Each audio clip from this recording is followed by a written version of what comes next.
लोकसभा में बजट सत्र की शुरुआत हो चुकी है। बजट सत्र में आज अनेक प्रकार के निर्णयों पर फैसले हुए। आइए आपको सीधे ले चलते हैं बजट सत्र की ओर। 193 के तहत आगामी ओलंपिक खेलों के लिए भारत की व्यापक तैयारियां, इस पर चर्चा चल रही।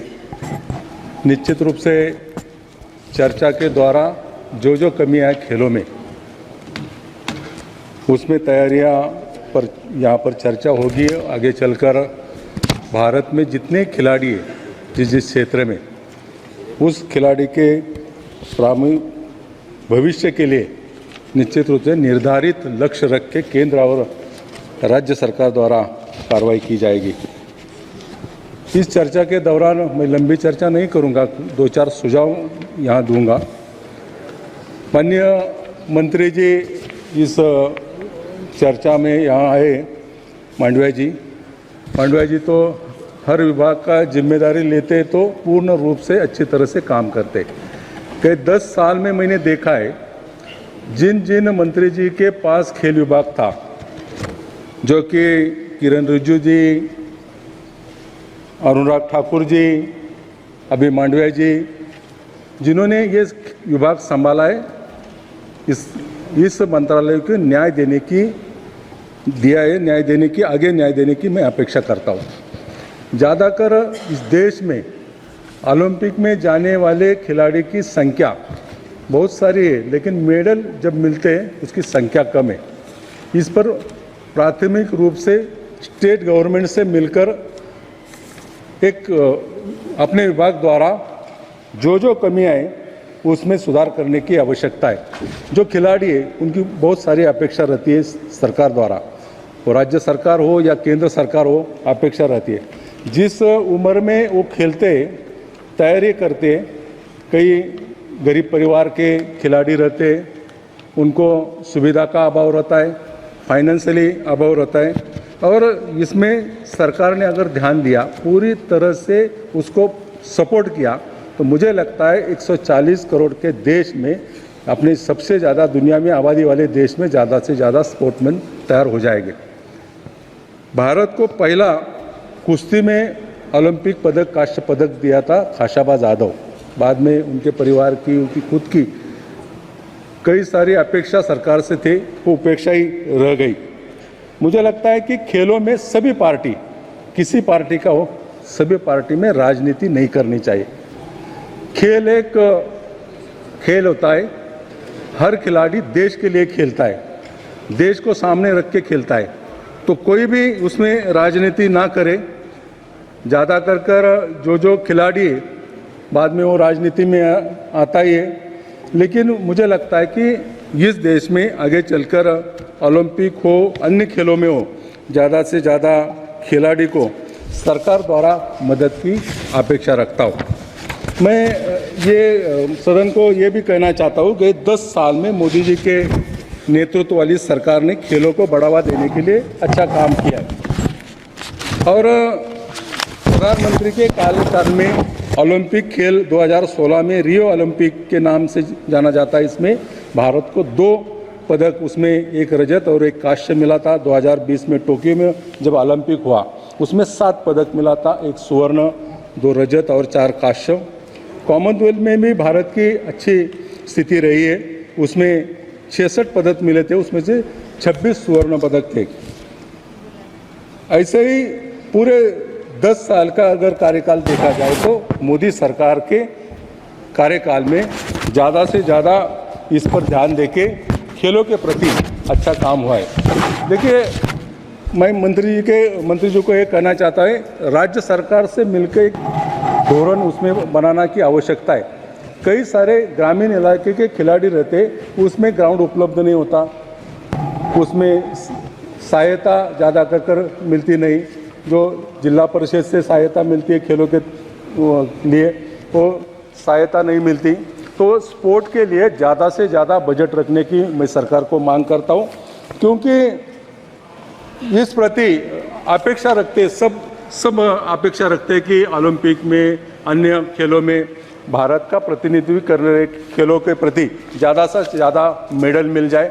लेकिन उसमें सभी सरकारें, राज्य में किसी पार्टी की सरकार हो या केंद्र में किसी पार्टी की सरकार हो, आगे चलकर ज़्यादा से ज़्यादा उसमें खेलों के प्रति प्रावधान किया जाए और जो खिलाड़ी खेलता है उसको एक आश्वासित होना चाहिए, उसको एक सरकार के प्रति भविष्य इतना मिलना चाहिए कि खेलों के प्रति खेलने के बाद नौकरी हो, अन्य साधन में हो, एक अलग सा कोटा रख के सरकारों के साथ मिलकर ये करना चाहिए। तो मुझे लगता है कि ये चर्चा के द्वारा जो जो कमियां खेलों में, सभी खेलों में, वो चर्चा केवल चर्चा न करके उसमें एक तरह से अच्छा कार्यक्रम बना के आगे चलकर खेलों को बढ़ावा देने की कोशिश की जाए। इतना ही मैं करके मेरी बात खत्म करता हूँ। धन्यवाद। श्री अभय कुमार सिन्हा। महोदय, आपने हमें ओलंपिक पर चर्चा के विषय पर बोलने का समय दिया, इसके लिए मैं आपका आभार प्रकट करता हूं। महोदय, सबसे पहले मैं पेरिस ओलंपिक में भाग लेने वाले सभी खिलाड़ियों को हार्दिक बधाई देता हूं। और महोदय, यह खिलाड़ियों एवं देश के लिए महत्वपूर्ण क्षण है और हम उनका पुरजोर समर्थन करते हैं। और हम आशा और उम्मीद ही नहीं बल्कि पूर्ण विश्वास रखते हैं कि हमारे खिलाड़ी देश के लिए अनेकों मेडल लेकर के यहाँ पर आएंगे। महोदय, हम एक दो बातों का जिक्र यहाँ पर करना चाहेंगे। बहुत दुख के साथ हम कहना चाहते हैं कि जो बच्चे बच्चियां हमारे देश के लिए मेडल लाने का काम करती हैं और उन्हें अपने ही देश में इंसाफ पाने के लिए रोड पर बैठना पड़ता है और उन्हें ही नहीं बल्कि पूरे देश को लज्जित होना पड़ता है। महोदय, खेलो इंडिया के तहत 1047 करोड़ का बजट का प्रावधान रखा गया है। खेलो इंडिया के माध्यम से हम कहना चाहेंगे सरकार को और माननीय मंत्री जी से कि जब खेलो इंडिया की बात आ रही है तो ये खेलो इंडिया का बजट देश के सभी पंचायतों में जाना चाहिए। सभी जगह पर खेल के प्रति केंद्र सरकार का वहाँ पर योगदान हो ताकि हमारे सुदूर इलाके से, गांव से भी बच्चे बच्चियाँ अपने प्रतिभा को जो गांव में दब के रह जाती है उसे राज्य और देश में दिखाने का अवसर प्रदान हो। एक बात और हम कहना चाहेंगे महोदय, अभी जैसा कि आदरणीय संजय जायसवाल जी ने बताया कि ओलंपिक के होस्ट के लिए अहमदाबाद में सर्वे कराई जा रही है। हमारा एक आग्रह होगा कि हम पिछड़े राज्य बिहार से आते हैं और इंटरनेशनल पैलेस जगह है वो, जहाँ पर राजगीर में स्टेडियम का भी निर्माण हो रहा है और वहीं पर बगल में बोध गया है जहाँ पर यूनिवर्सिटी भी है, मगध यूनिवर्सिटी बड़ा कैंपस है और खेल का मैदान भी वहाँ पर है। अगर वैसे जगह पर भी अगर केंद्र सरकार अगर ओलंपिक होस्ट के लिए अगर चयन करे तो मैं समझता हूं कि पिछड़े राज्य के लिए ये बहुत ही महत्वपूर्ण होगा। दूसरी बात महोदय, यह देख करके दुख भी हमें होता है जिस राज्य से मैं आता हूं कि हमारे बिहार से ओलंपिक पेरिस ओलंपिक में एक भी खिलाड़ी नहीं है महोदय। यह मेरे राज्य में खेलों की दयनीय स्थिति को दर्शाता है। कहाँ पर कमी है? स्टेडियम का निर्माण सब जगह पे हो रही है। हाल ही में बिहार के एक स्टेडियम की तस्वीर वायरल हुई क्योंकि स्टेडियम बहुत ही खराब स्थिति में था। तो ये बातें सिर्फ बिहार की ही नहीं है महोदय, ये अमूमन सभी जगह है। हमें पूरे देश में खेल के मैदानों, स्टेडियमों और प्रशिक्षण सुविधाओं का निर्माण और रख रखाव करने की आवश्यकता है महोदय। प्रशिक्षण हमें अनुभवी प्रशिक्षकों और कोचों की नियुक्ति करने और खिलाड़ियों को अंतर्राष्ट्रीय स्तर की प्रतिस्पर्धा के लिए तैयार करने के लिए आधुनिक प्रशिक्षण विधियों में निवेश करने की आवश्यकता है। हमें स्कूलों और समुदायों में खेलों को बढ़ावा देने के लिए, पंचायतों में खेलों को बढ़ावा देने के लिए,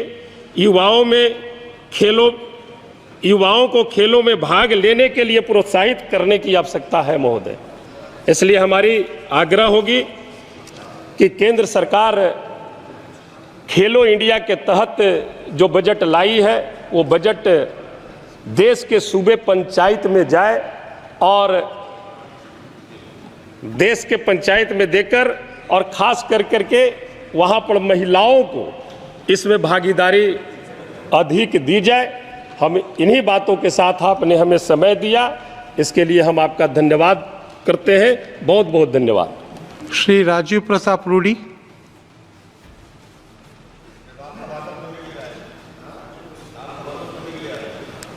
अभी तो शुरुआत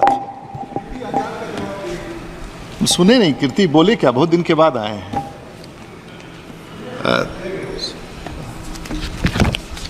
मान्यवर, आपको उस कुर्सी में देख के बहुत ही बढ़िया लगा। आप उससे और ऊपर कुर्सी पर जाए, हमारी आकांक्षा ऐसी बनी रहे। महोदय, ये विषय ऐसा है कि ये न्यूट्रल विषय है और इसमें राजनीति की कितनी गुंजाइश है मैं नहीं जानता हूँ, और मैं प्रयास करूँगा कि इसको राजनीति से बाहर रखने का, और नहीं चलता है उतना भारी। और सबसे पहले मैं सोच रहा था कि भाई ये ओलंपिक्स हम लोग कहते रहते हैं, ये शब्द आया कहाँ से। तो इसमें भी ईश्वर की प्रेरणा है, और पता चला कि एक ग्रीस में एक जियस गॉडेस थी, और वो और क्वीन ऑफ गॉडेस कहलाती थी, और उनके स्मरण में उनके स्थल पर खेल होता था, और वहीं से ये शब्द उभर के आया। और आस्ते आस्ते इसकी परिभाषा बदलती चली गई।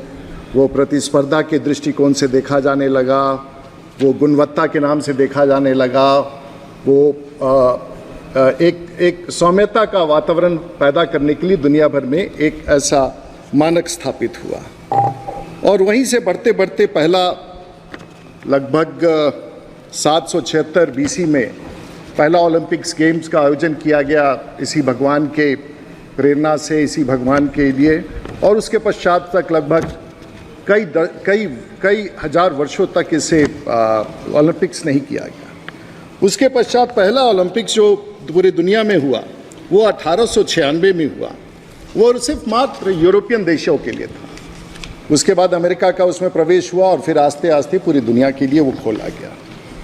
अगर आप एक सबसे खास कैलेंडर आज पूरे भारतवर्ष के सामने भी है, पूरी दुनिया के सामने में, जो पहला 1896 में पहला ओलंपिक्स गेम हुआ, उसके बाद दूसरा जो ओलंपिक्स गेम हुआ वो 1900 में पेरिस में हुआ। उसके पश्चात तीसरा भी जो हुआ वो पेरिस में हुआ, और अब जो हो रहा है 124 वर्ष के बाद फिर पेरिस में हो रहा है।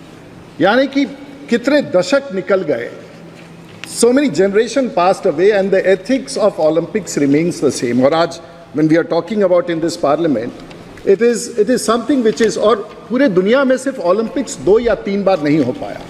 एक तो फर्स्ट वर्ल्ड वॉर के समय नहीं हो पाया, उसको लोगों ने बंद कर दिया, और दूसरी 2 बार जब ओलंपिक्स नहीं हुआ वो वर्ल्ड वॉर 2 के समय, लगभग वो था 1940 और 44 में।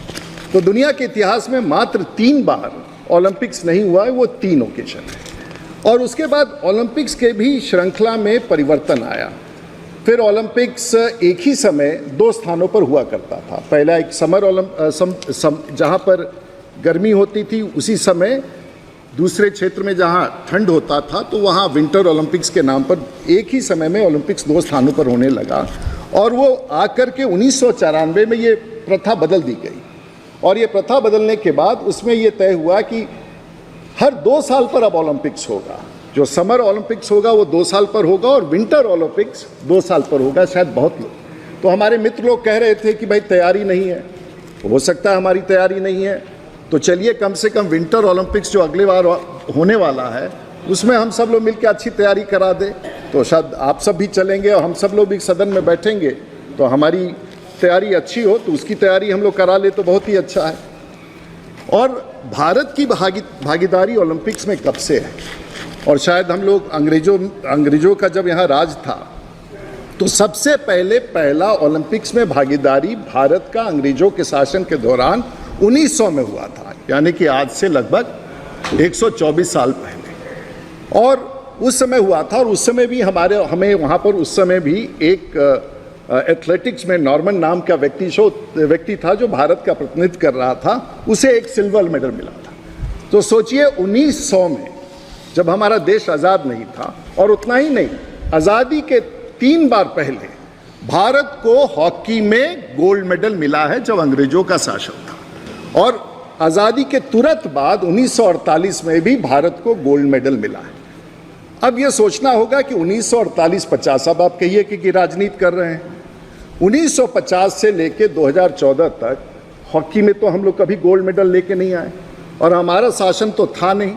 अब ये आप कहिएगा कि भाई, आप कहिएगा कि उनका शासन था, हम उसको कहना नहीं चाहते, लेकिन भारत एक 125 करोड़ के देश में हम लोग तो एक स्थान पर थे ही बहुत आगे, लेकिन उसके बाद से वहाँ से हम लोग नीचे चलते आए, और हमें इतिहास में जाना पड़ेगा। और जमशेदजी टाटा के बारे में हम लोग चर्चा करते हैं, जमशेदपुर, लेकिन सबसे पहले भारत में उस व्यक्ति का हम लोग स्मरण जरूर करें जो टाटा परिवार का शीर्ष हुआ करता था। और 1920 में, और ये बात कहने योग्य है कि आज़ादी के पहले इस देश में दोराबजी टाटा, जो जमशेदजी टाटा के संभवतः पिता थे, उन्होंने ओलंपिक्स कमेटी का गठन किया, और जो जिमखाना क्लब पूना था, वहाँ ओलंपिक्स के खिलाड़ियों का पुणे में सबसे पहला ट्रायल किया, और सबसे पहले भारत का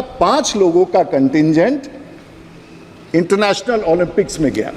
तो सोचिए वो व्यक्ति उस समय, अब कई बार मैं पॉलिटिक्स में बैठ के सोचता रहता हूं कि हम नेताओं के साथ कमी क्या है, और क्यों कई बार हम लोग कहते हैं कि प्रशासक हम पर हावी है, लेकिन एक ऐसा क्षेत्र है जहां हम पर प्रशासक हावी नहीं है, वो स्पोर्ट्स का है।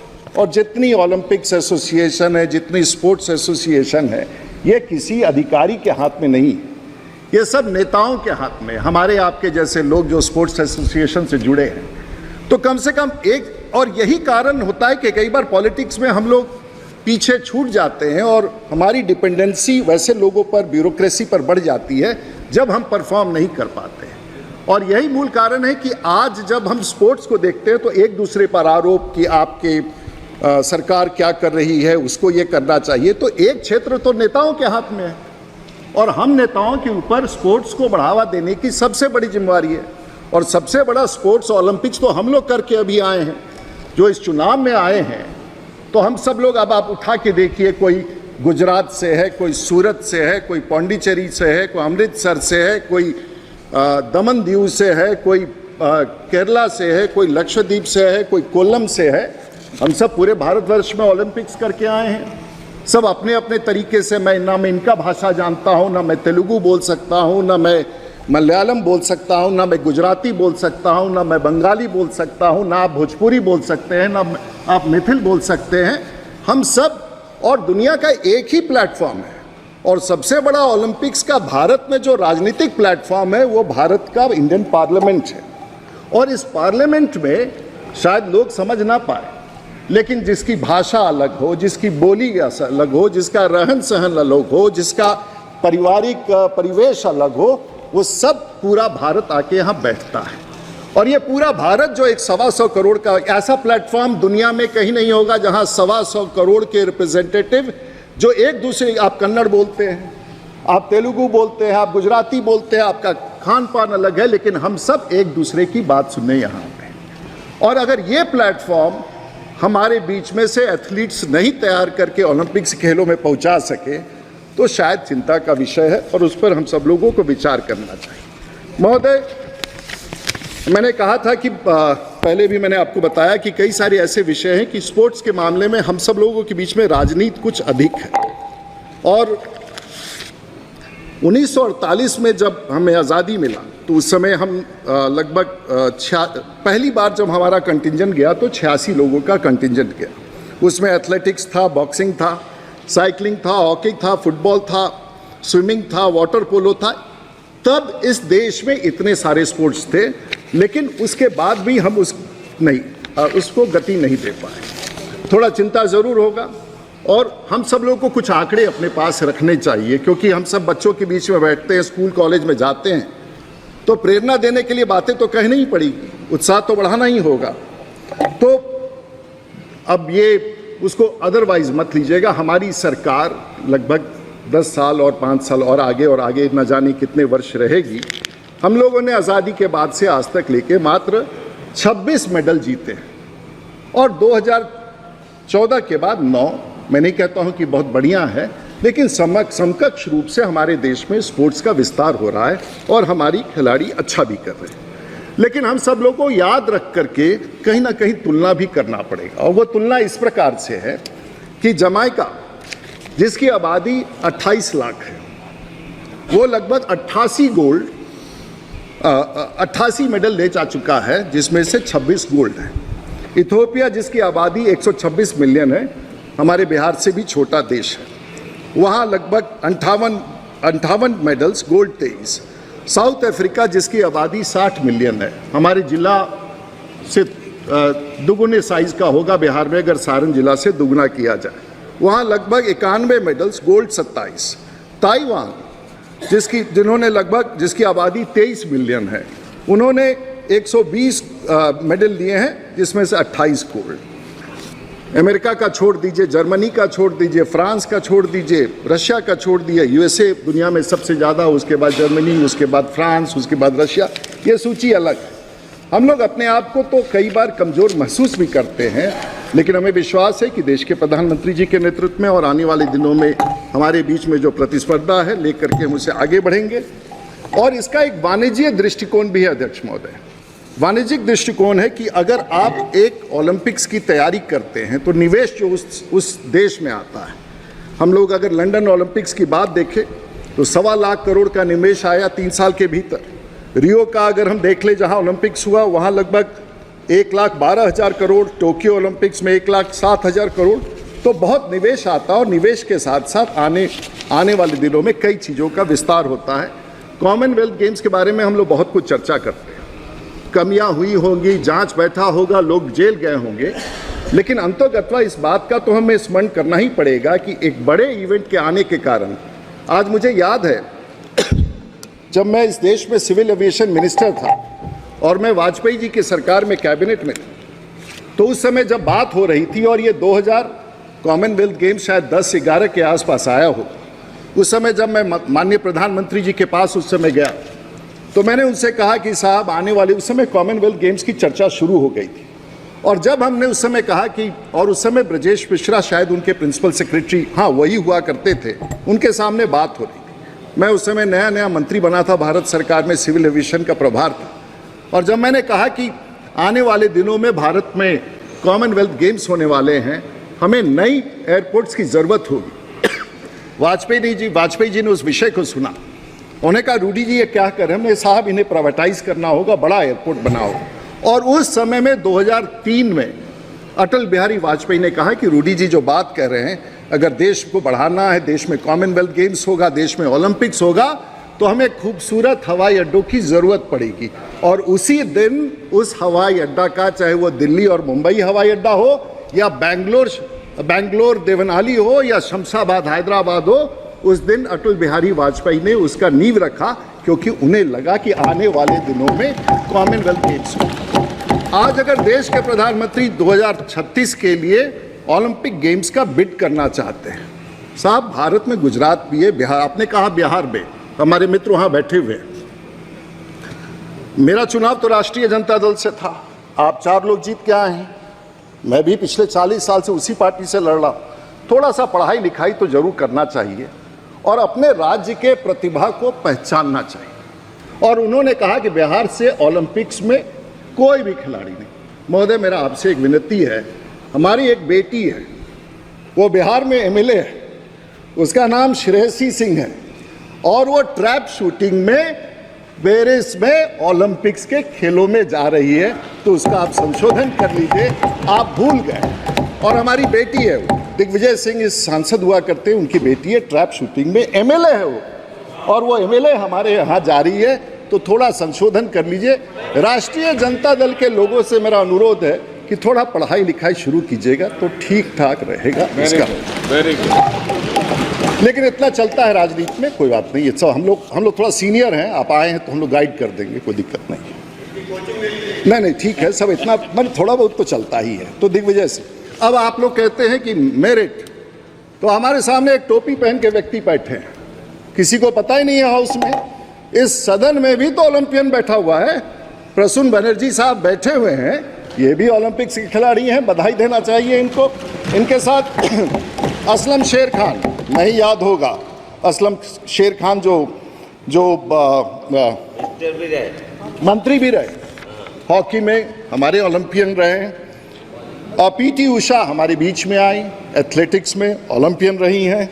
हमारे बीच में डॉक्टर करनी सिंह 1952 से 1977 तक रहे, बीकानेर से। अरे साहब आप तो यही हैं मेरा, बीकानेर से हमारे 6 बार ओलंपिक्स में पार्टिसिपेट किए हैं।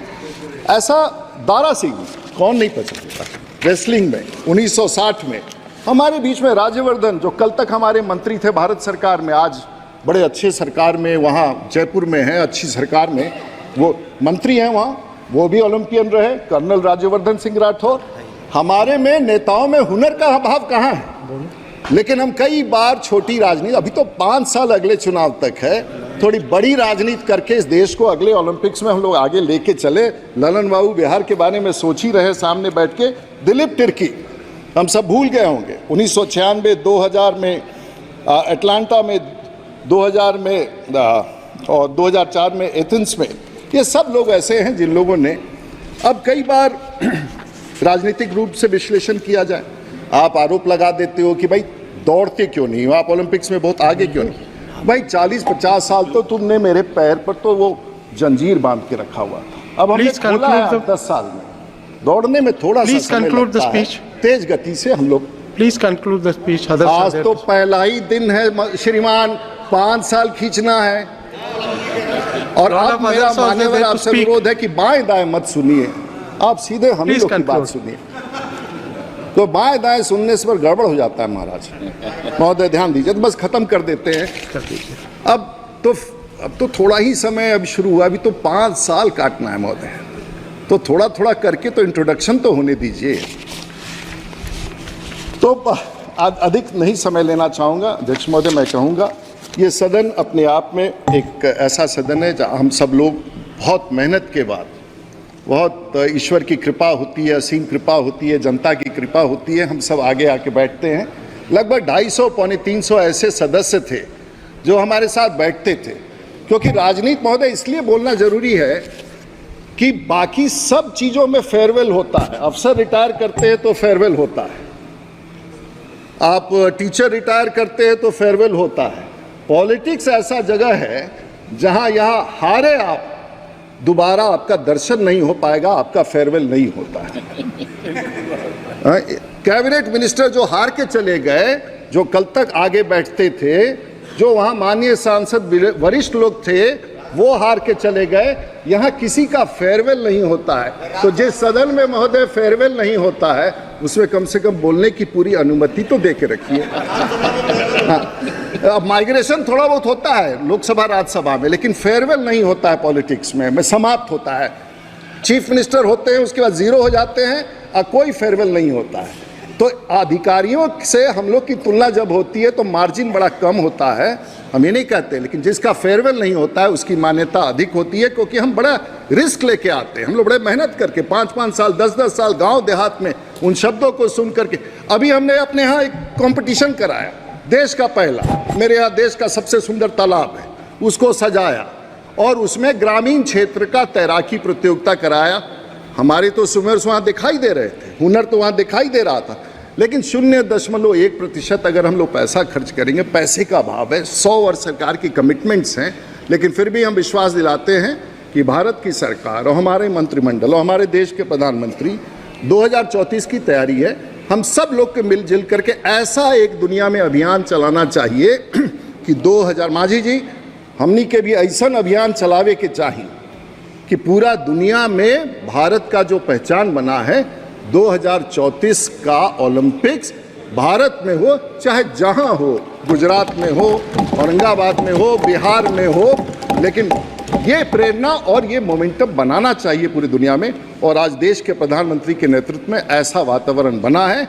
हम सभी सांसदों को खेल के मामले में आगे बढ़ चढ़ करके इस देश के उस गौरव को प्राप्त करने के लिए 2034 में हम लोग कितने लोग यहाँ रहेंगे कोई गारंटी नहीं है, लेकिन आज हम योजना बनाएंगे और 2034 का बिड लेंगे तो शायद ये आपकी बात और हमारी बात आने वाले तैयारी की गौरव बढ़ा सकेगी। इन्हीं शब्दों के साथ मैं आपका आभार व्यक्त करता हूँ। धन्यवाद। श्री रकीबुल हुसैन।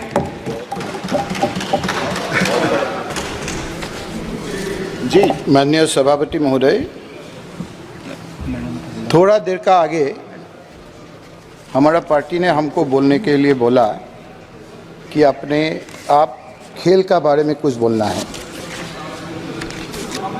तो हमने सोचा अचानक क्या आ गया। हम तो एजेंडा देख के आया था, बाद में देखा कि सप्लीमेंट्री लिस्ट ऑफ बिजनेस में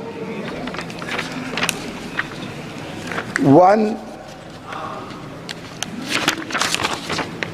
डिस्कशन अंडर रूल 193 वहाँ में लिखा है कि discussion on India's preparedness for the upcoming Olympic games.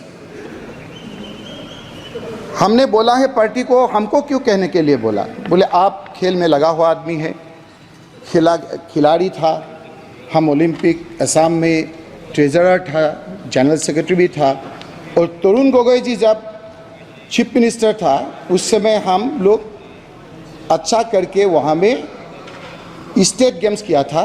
उस समय दुनिया का बड़ा बड़ा खेल का लगा हुआ आदमी आके बोला है कि असम जैसे एक छोटे से राज्य में इतना अच्छा इंफ्रास्ट्रक्चर आप लोगों ने कैसे किया था। उस समय फाइनेंशियल क्राइसिस भी था, लेकिन हम खेल का लगे हुआ आदमी हैं, तो हम तो असम से 2 ऑफिशियल और 2 खिलाड़ी अभी ओलंपिक में जा रहा था, तो उसको हम बधाई देके शुभकामना देके आए हैं। तो यहाँ आके देखा है कि preparedness for the upcoming Olympic games, that means we are not prepared. सरकार को हम दरखास्त करना चाहते हैं, अनुरोध करना चाहते हैं, ये हेडलाइन थोड़ा गलत है नहीं क्या? देखिए तो थोड़ा तो ऐसा होना चाहिए नहीं क्या? The best wishes to the participants to the upcoming Olympic games. तो टीम जा रहा है, उसका बाद अभी अगर प्रिपेयर नहीं है, आजकल सोशल मीडिया में दुनिया देखेंगे तो क्या सोचेंगे जब हम लोग का यहाँ प्रिपेयर नहीं है हम लोग। इसीलिए हम आपका जरिए सरकार को दरखास्त करते हैं, तो ये जो India's preparedness for the upcoming Olympic games के बारे में लिखा है वो चेंज करने का ज़रूरत है या नहीं है, आप देखेंगे। सर, हम बोला है कि हम खेल का लगे हुए आदमी है, इसीलिए हम सिर्फ बेस्ट विशेष देंगे, प्रिपेयर्डनेस के बारे में हम कुछ नहीं बोलेंगे, क्योंकि ऑल आर प्रिपेयर्ड। हम लोग जानते हैं कि इंडिया का परफॉर्मेंस अच्छा होगा, मेडल भी हम लोग अच्छे तरह जीतेंगे, हम लोग का बेस्ट विशेष है। लेकिन हम खेल का लगा हुआ आदमी बार बार बोल रहे हैं, इसीलिए हम एक बात बोलना चाहते हैं। हम ओलंपिक के बारे में अभी चर्चा कर रहा है, हम जो बोलने चाहते हैं वो विषय हिंदुस्तान का आम आदमी का खेल के बारे में बोलना चाहते हैं। हम गरीब लोगों का खेल के बारे में बोलना चाहते हैं, जो हिंदुस्तान में उत्पत्ति हुआ ऐसा वाला एक खेल के बारे में बोलना चाहते हैं। वो खेल का नाम है कैरम।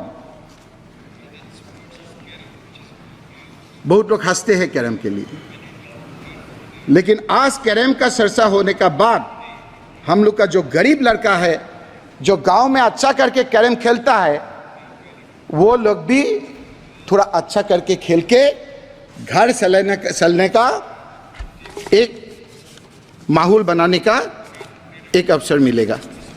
क्योंकि हम लोग बहुत नहीं जानते हैं कि कैरम खेलने का बाद नौकरी मिलते हैं। नौकरी कहाँ मिलते हैं? एयर इंडिया में कैरम का खिलाड़ी नौकरी मिलते हैं। कहाँ मिलते हैं? BSNL में मिलते हैं। कहाँ मिलते हैं? कैग में मिलते हैं, DSCB में मिलते हैं, डिपार्टमेंट ऑफ ऑटोमेटिक एनर्जी में मिलते हैं, जॉइंट इरिगेशन में मिलते हैं, LIC SBBP में मिलता है, मेजर पोर्ट्स में मिलते हैं, नाबार्ड स्पोर्ट्स एंड कल्चर में मिलते हैं, PSBP मिलते हैं, रिसर्च बैंक ऑफ इंडिया में मिलते हैं, CCSE भी मिलते हैं, AAI भी मिलते हैं। ये गरीब लड़के लोग खेलते हैं। और ये भी हम लोग बहुत नहीं जानते, हम जानते हैं कि कैरम खेल के अर्जुन अवार्ड भी मिलते हैं। तमिलनाडु का मरिया इरद्दम, आप जरा चेक कर लीजिए, अर्जुन अवार्ड भी मिलता है। मरिया इरद्दम। इसीलिए हम आपको कहना चाहते हैं, प्रिपेयर जो हुआ वो तो ठीक है, अच्छा ही होगा। Please conclude. Please conclude the speech. इस हिसाब से सर हम तो Lot of other members also are there. नहीं, हम लोग हमारा पार्टी से सिर्फ एक नहीं बोला है सर। और दो है। Please check sir, it is Two more people, 2 more members are there from your party. Okay, 2 minute में खत्म कर देंगे सर।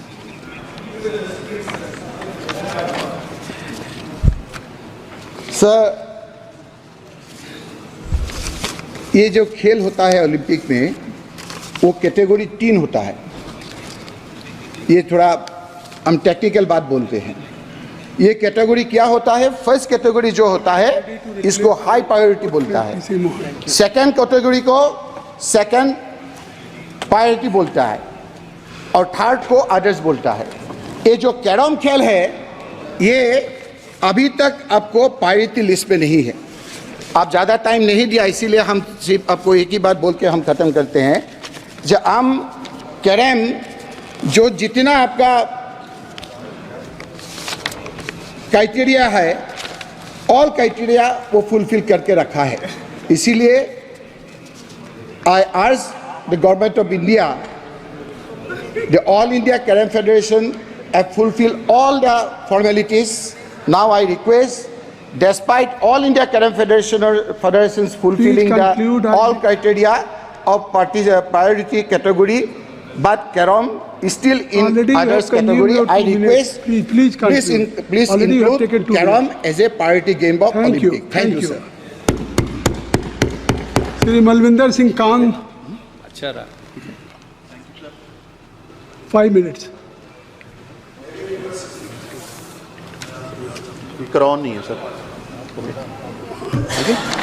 थैंक यू स्पीकर साहब, आपने मुझे इस अहम विषय पे बोलने का मौका दिया है। सर, सबसे पहले तो जो हम ओलंपिक के लिए टीम जा रही है हमारे देश की, उसके लिए हम सभी हमारे प्लेयर्स को बहुत बहुत शुभकामनाएं और उम्मीद करते हैं कि हमारे देश का इस बार जो ओलंपिक में जो हमारी परफॉर्मेंस रहेगी वो बेहतर रहेगी। लेकिन 2-3 बुनियादी चीज़ें मैं आपके माध्यम से, यहाँ ऑनरेबल मिनिस्टर साहब भी बैठे हैं, क्योंकि मैं खुद स्पोर्ट्समैन रहा हूँ माननीय स्पीकर साहब, प्रॉब्लम ये आ रही है जब हम पूरे इंटरनेशनल मॉडल को स्टडी करते हैं जो ओलंपिक के लिए है। रिसेंटली चाइना ने ओलंपिक में बहुत बेहतर परफॉर्म किया है। हमारे यहाँ जब प्लेयर नेशनल और इंटरवर्सिटी लेवल पे मेडलिस्ट बन जाता है तब उसको ओलंपिक के लिए हम प्रिपेयर करते हैं। होना ये चाहिए कि जो नर्सरी लेवल पर छोटी एज में, कम एज में जब अगर हम आइडेंटिफाई करें प्लेयरों को पूरे देश में, टैलेंट की कमी नहीं है सर, हमारे पास टैलेंट की कोई कमी नहीं है, लेकिन हम उनको छोटी एज में अगर आइडेंटिफाई करके देश के अलग अलग हिस्सों में अलग अलग तरह का टैलेंट है, जेनेटिक इसमें बहुत इंपॉर्टेंट रोल है, इसमें डाइट का बड़ा इंपॉर्टेंट रोल है, इसमें ट्रेनिंग का बहुत इंपॉर्टेंट रोल है, इसमें इंफ्रास्ट्रक्चर का बड़ा इंपॉर्टेंट रोल है। अगर हम पूरे देश के अलग अलग क्षेत्रों में, कहीं हाइट बहुत ज़्यादा है, नॉर्थ ईस्ट की बात करें तो वहाँ फुटबॉल का टैलेंट बहुत है, पंजाब की बात करें तो हमने एक समय ऐसा था, फुटबॉल और हॉकी के मैक्सिमम प्लेयर, एक ही टीम के मैक्सिमम प्लेयर पंजाब से ही रहे हैं। बास्केटबॉल में हमारे पास बहुत अच्छा टैलेंट है। वॉलीबॉल मेरी कॉन्स्टिट्यूंसी में, स्पीकर साहब, बलाचौर एक छोटा सा विधानसभा क्षेत्र है, हर साल वहाँ से 4 से 5 प्लेयर हमारे देश को रिप्रेजेंट करते हैं वॉलीबॉल में, लेकिन वहाँ कोई इंफ्रास्ट्रक्चर नहीं है। मेरी एक लोकसभा कॉन्स्टिट्यूंसी में मालपुर शहर है, 1970 के दशक में पूरी फुटबॉल, देश की पूरी फुटबॉल टीम मालपुर कस्बे की थी, लेकिन वहाँ भी कोई इंटरनेशनल लेवल की सुविधाएं नहीं है। तो मेरा एक तो आपके माध्यम से मंत्री जी से आग्रह है कि हम छोटी एज में पूरे देश में एक ऐसा कार्यक्रम चलाएं कि छोटे छोटे बच्चे आइडेंटिफाई करके जिसमें टैलेंट है, उनके ट्रेनिंग का, उनकी डाइट का, उनके प्रॉपर इंटरनेशनल लेवल का कंपटीशन उनको ज़्यादा से ज़्यादा मिले, ताकि जो 1936 के लिए हमने ओलंपिक के लिए तैयारी कर रहे हैं, मैं भगवान से भी प्रार्थना करता हूं, हमारी इच्छा है कि हमारे देश को नुमाइंदगी मिले और हम उसमें बेहतर जो परफॉर्म 1936 में जरूर, भारत जो है पहले 3 में दुनिया में ओलंपिक मेडल लेके आए, ये हमारी तमन्ना है। दूसरा मेरा आपके माध्यम से, क्योंकि स्पोर्ट्स के जो प्लेयर्स हैं बेसिकली रियल हीरो वो हैं। पंजाब से बलवीर सिंह सीनियर हुए हैं जिन्होंने लगातार देश के लिए 3 गोल्ड मेडल जीते हैं। ऑनरेबल स्पीकर साहब, मेरा आपके माध्यम से भारत सरकार को भी आग्रह है कि जो हमारे रियल हीरो है, इन लोगों को भारत रत्न देना चाहिए, बलवीर सिंह सीनियर को भारत रत्न देना चाहिए, ताकि आने वाली जो हमारी पीढ़ी है वो उससे इंस्पायर हो, उनको प्रेरणा मिले। तीसरा, किसी जमाने में जब हम इंटर यूनिवर्सिटी खेलने जाते थे सर, या इंटर स्कूल खेलने जाते थे, तो रेलवे में हमारी भारतीय रेल पूरा रिजर्वेशन देती थी स्पोर्ट्स टीम को। सर वो प्रोविजन भी पिछले कुछ सालों में बंद कर दिया गया है। और हमारे जो एसोसिएशंस हैं, बड़ा इंपॉर्टेंट पॉइंट है सर, मैं उसमें क्या है, मेजॉरिटी ऑफ एसोसिएशन में नॉन प्लेयर जो है अथॉरिटी के हेड बने हुए हैं, जिनको स्पोर्ट्स की बहुत ज़्यादा गंभीरता से समझ नहीं है। ये पूरा एक तौर तरीका भी बदलने की ज़रूरत है कि जो रियल प्लेयर हैं, एसोसिएशंस को भी हेड वो करें। हो क्या रहा है सर, बहुत सारी एसोसिएशंस के मसले कोई हाई कोर्ट में, कोई सुप्रीम कोर्ट तक लीगल लड़ाई लड़ी जा रही है और हमारे प्लेयर उसमें पिस रहे हैं। तो ये बड़ा इंपॉर्टेंट है। तो 1936 के लास्ट मैं कंक्लूड करूंगा सर, मेरी मेडन स्पीच है, फर्स्ट टाइमर हूं मैं सर, मेरी बेनती है तुसी थोड़ा जिहा मैनूं ज़्यादा टाइम, थोड़ा जिहा मैनूं टाइम सर, मेरी तुहानूं बेनती है कि 1936 ਦਾ ओलंपिक ਸਾਡੇ ਮੁਲਕ ਨੂੰ ਮਿਲੇ, ਉਹਦੇ ਲਈ ਤਿਆਰੀਆਂ ਨੂੰ ਲੈ ਕੇ ਹੁਣ ਤੋਂ ਹੀ ਭਾਰਤ ਸਰਕਾਰ ਪੂਰੇ ਦੇਸ਼ ਦੇ ਅੱਡ-ਅੱਡ ਕਲਸਟਰ ਬਣਾ ਕੇ ਜਿਸ ਏਰੀਆ ਦਾ ਜੋ ਬਿਹਤਰ ਟੈਲੈਂਟ ਹੈ ਉਹਨੂੰ ਆਇਡੈਂਟੀਫਾਈ ਕਰਕੇ ਬਿਲੋ 10 ਇਅਰਸ 15 ਇਅਰਸ ਆਇਡੈਂਟੀਫਾਈ ਕਰਕੇ ਉनको ट्रेनिंग ਹੁਣ ਤੋਂ ਹੀ ਦੇਵੇ। ਔਰ ਮੈਨੂੰ ਪੂਰੀ ਉਮੀਦ ਹੈ ਕਿ 1936 ਦਾ ओलंपिक ਦਾ ਜਿਹੜੀ ਸਾਨੂੰ ਮੇਜ਼ਬਾਨੀ ਵੀ ਮਿਲੂਗੀ ਔਰ ਪ੍ਰਧਾਨ ਮੰਤਰੀ ਵੀ ਅਰਵਿੰਦ ਕੇਜਰੀਵਾਲ ਜੀ ਹੋਣਗੇ, ਮੈਨੂੰ ਪੂਰੀ ਉਮੀਦ ਹੈ। ਸਾਡੇ ਪੰਜਾਬ 'ਚ ਭਗਵੰਤ ਮਾਨ ਜੀ, ਸਾਡੇ ਪੰਜਾਬ 'ਚ ਭਗਵੰਤ ਮਾਨ ਜੀ ਨੇ ਇੱਕ ਕੋਸ਼ਿਸ਼ शुरू की है सर, 2000 तक पंजाब स्पोर्ट्स में नंबर 1 सी देश सर। पिछले 20 साल में अकाली और कांग्रेस सरकारों ने स्पोर्ट्स के लिए कुछ नहीं किया। भगवंत मान दी सरकार ने अब जो प्लेयर हमारा नेशनल और इंटरनेशनल लेवल पर मैडल लैके आउंदा है उन्होंने असीं नौकरी दिंदे आ। मेरी भारत सरकार नूं भी आपके माध्यम नाल बेनती है, जो हमारा प्लेयर नेशनल इंटरनेशनल लेवल पर अच्छा परफॉर्म करता है ਉਹਦੇ ਵਾਸਤੇ ਨੌਕਰੀ ਸਿਕਿਉਰ ਕੀਤੀ ਜਾਵੇ। ਇਹ ਮੇਰੀ ਬੇਨਤੀ ਤਾਂ ਕਿ ਉਹਦਾ ਫਿਊਚਰ ਸਿਕਿਉਰ ਹੋ ਸਕੇ। ਬਹੁਤ ਬਹੁਤ ਧੰਨਵਾਦ। धन्यवाद। श्री कौशलेंद्र कुमार जी।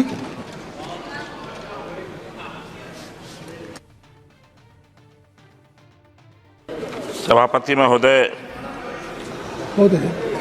ओलंपिक की तैयारी पर 193 में चर्चा में भाग लेने का मौका दिया, इसके लिए बहुत बहुत धन्यवाद। काफ़ी लोगों का सुझाव आ चुका है। ओलंपिक की तैयारी के लिए सरकार के द्वारा जो चर्चा कराई जा रही है, मैं मंत्री जी को भी बधाई और धन्यवाद देता हूं कि हम लोग चौथी बार के सांसद हैं और ओलंपिक होने जा रहा है, उस पर चर्चा करने का जो अवसर मिला है, उनके चलते उनको भी मैं बधाई देता हूं। जब से मोदी जी की सरकार पिछले 10 साल से बनी है, तब से खेलो इंडिया के तहत हर गांव, हर प्राथमिक विद्यालय, हाई स्कूल, कॉलेज तक खेलो इंडिया का छाप हर जगह है। हम लोग भी सांसद हैं, लगातार खेलो इंडिया के तहत जहाँ भी खेल होते हैं कई तरह के हर क्षेत्र में बच्चे और बच्चियाँ खेल रही है। उत्साह तो बढ़ा है, लेकिन पिछले दशक के बारे में अभी रूढ़ी जी विस्तार से चर्चा कर रहे थे कि आज़ादी से पहले और आज़ादी के बाद हम कितना आगे बढ़े हैं। मैंने पीछे हैं, अभी आगे बढ़े नहीं हैं। उसकी तैयारी हम लोग अब 36 के लिए करें। अगर 24 में नहीं हो रहा है तो 36 का अगर तैयारी हम लोग करें तो और मेहनत अगर सारे सांसद हर क्षेत्र के जब पूरे देश के चुने हुए सांसद हैं तो सबका प्रयास हो तो अगला जो ओलंपिक होगा उसमें निश्चित रूप से 4 चांद लगेगा। और मुझे भरोसा और विश्वास है कि अभी जो लगभग 117 लोग जो चयन हुए हैं उसमें बिहार की बेटी भी है। मैं 117 ओलंपिक के में जो जा रहे हैं पेरिस, उन तमाम लोगों को बधाई और शुभकामना देता हूं कि निश्चित रूप से आप जा रहे हैं तो मेडल लेके देश के लिए आइए। और हम लोग को शुभकामना है उनके प्रति। और लगातार खेल के प्रति लोगों को कैसे आगे बढ़ाया जाए, सिर्फ भारत सरकार से भी काम नहीं चलेगा। सभी राज्य सरकार के साथ बैठकर प्राथमिक विद्यालय से लेकर इंटर तक यह व्यवस्था होनी चाहिए कि कॉलेज और स्कूल में कैसे उसको खेलने की व्यवस्था हो।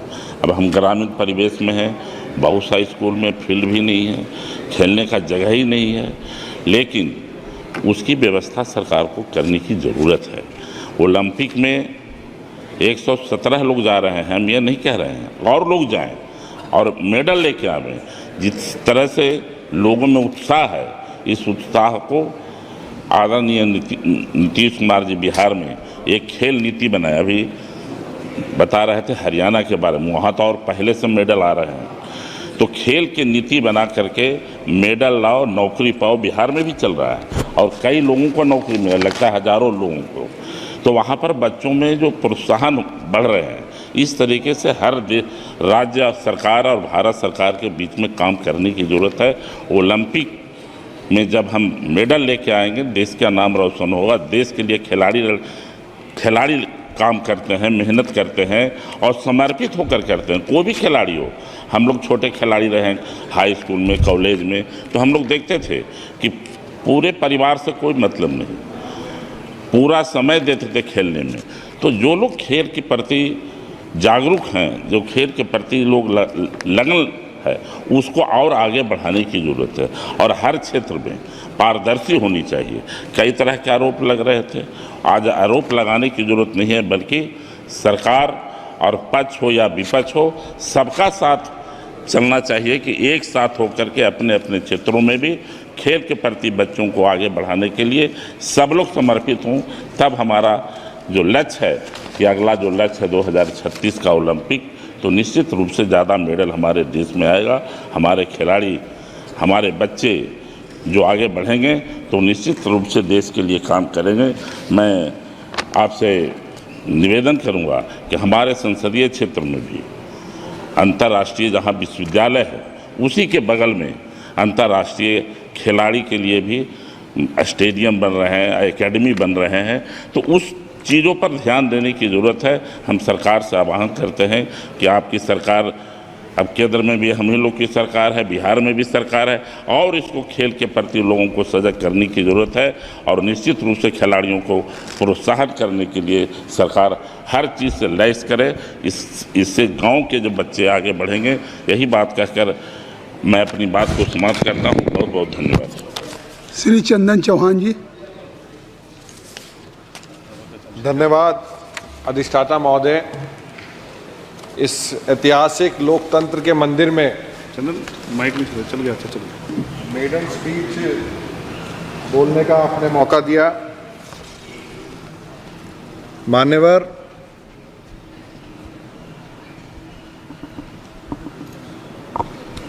नियम 193 के अंदर आज ओलंपिक खेलों में भारत की तैयारियों पर चर्चा करने का इस मौके पर आपने एक प्रथम बार चुन के आए सदस्य के लिए ये अवसर दिया, मैं इसके लिए धन्यवाद देता हूँ।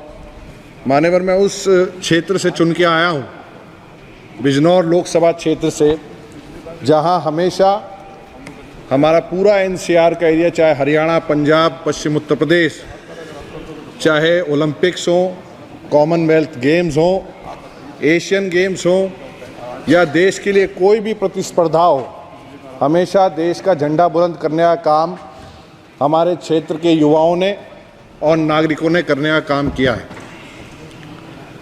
खेलों के विकास के लिए हमारे समाज ने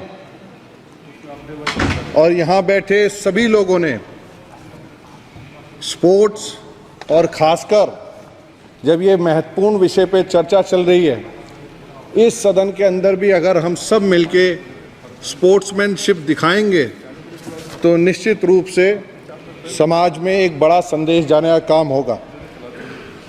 मान्यवर, आप सभी और पूरे सदन की भावना यहाँ देखने को मिली कि ये खेल और वहाँ से हमारे लिए खिलाड़ी जो जीत के लाते हैं मेडल, ये सब पूरे देश का गौरव और पूरे देश के लिए समर्पित होने का काम होता है। आदरणीय राजीव प्रताप रूडी जी ने यहाँ बताया भी, और अगर मैं गलत ना हूँ, हम तो सब देख के बड़े हुए हैं, चाहे कीर्ति आज़ाद जी हों, बनर्जी साहब हों, यूसुफ पठान साहब हों, पीटी उषा जी हों, सचिन तेंदुलकर जी हों, मैरी कॉम जी हों, ये सब लोग इस देश का गौरव बढ़ाने के साथ साथ सदन का गौरव बढ़ाया है।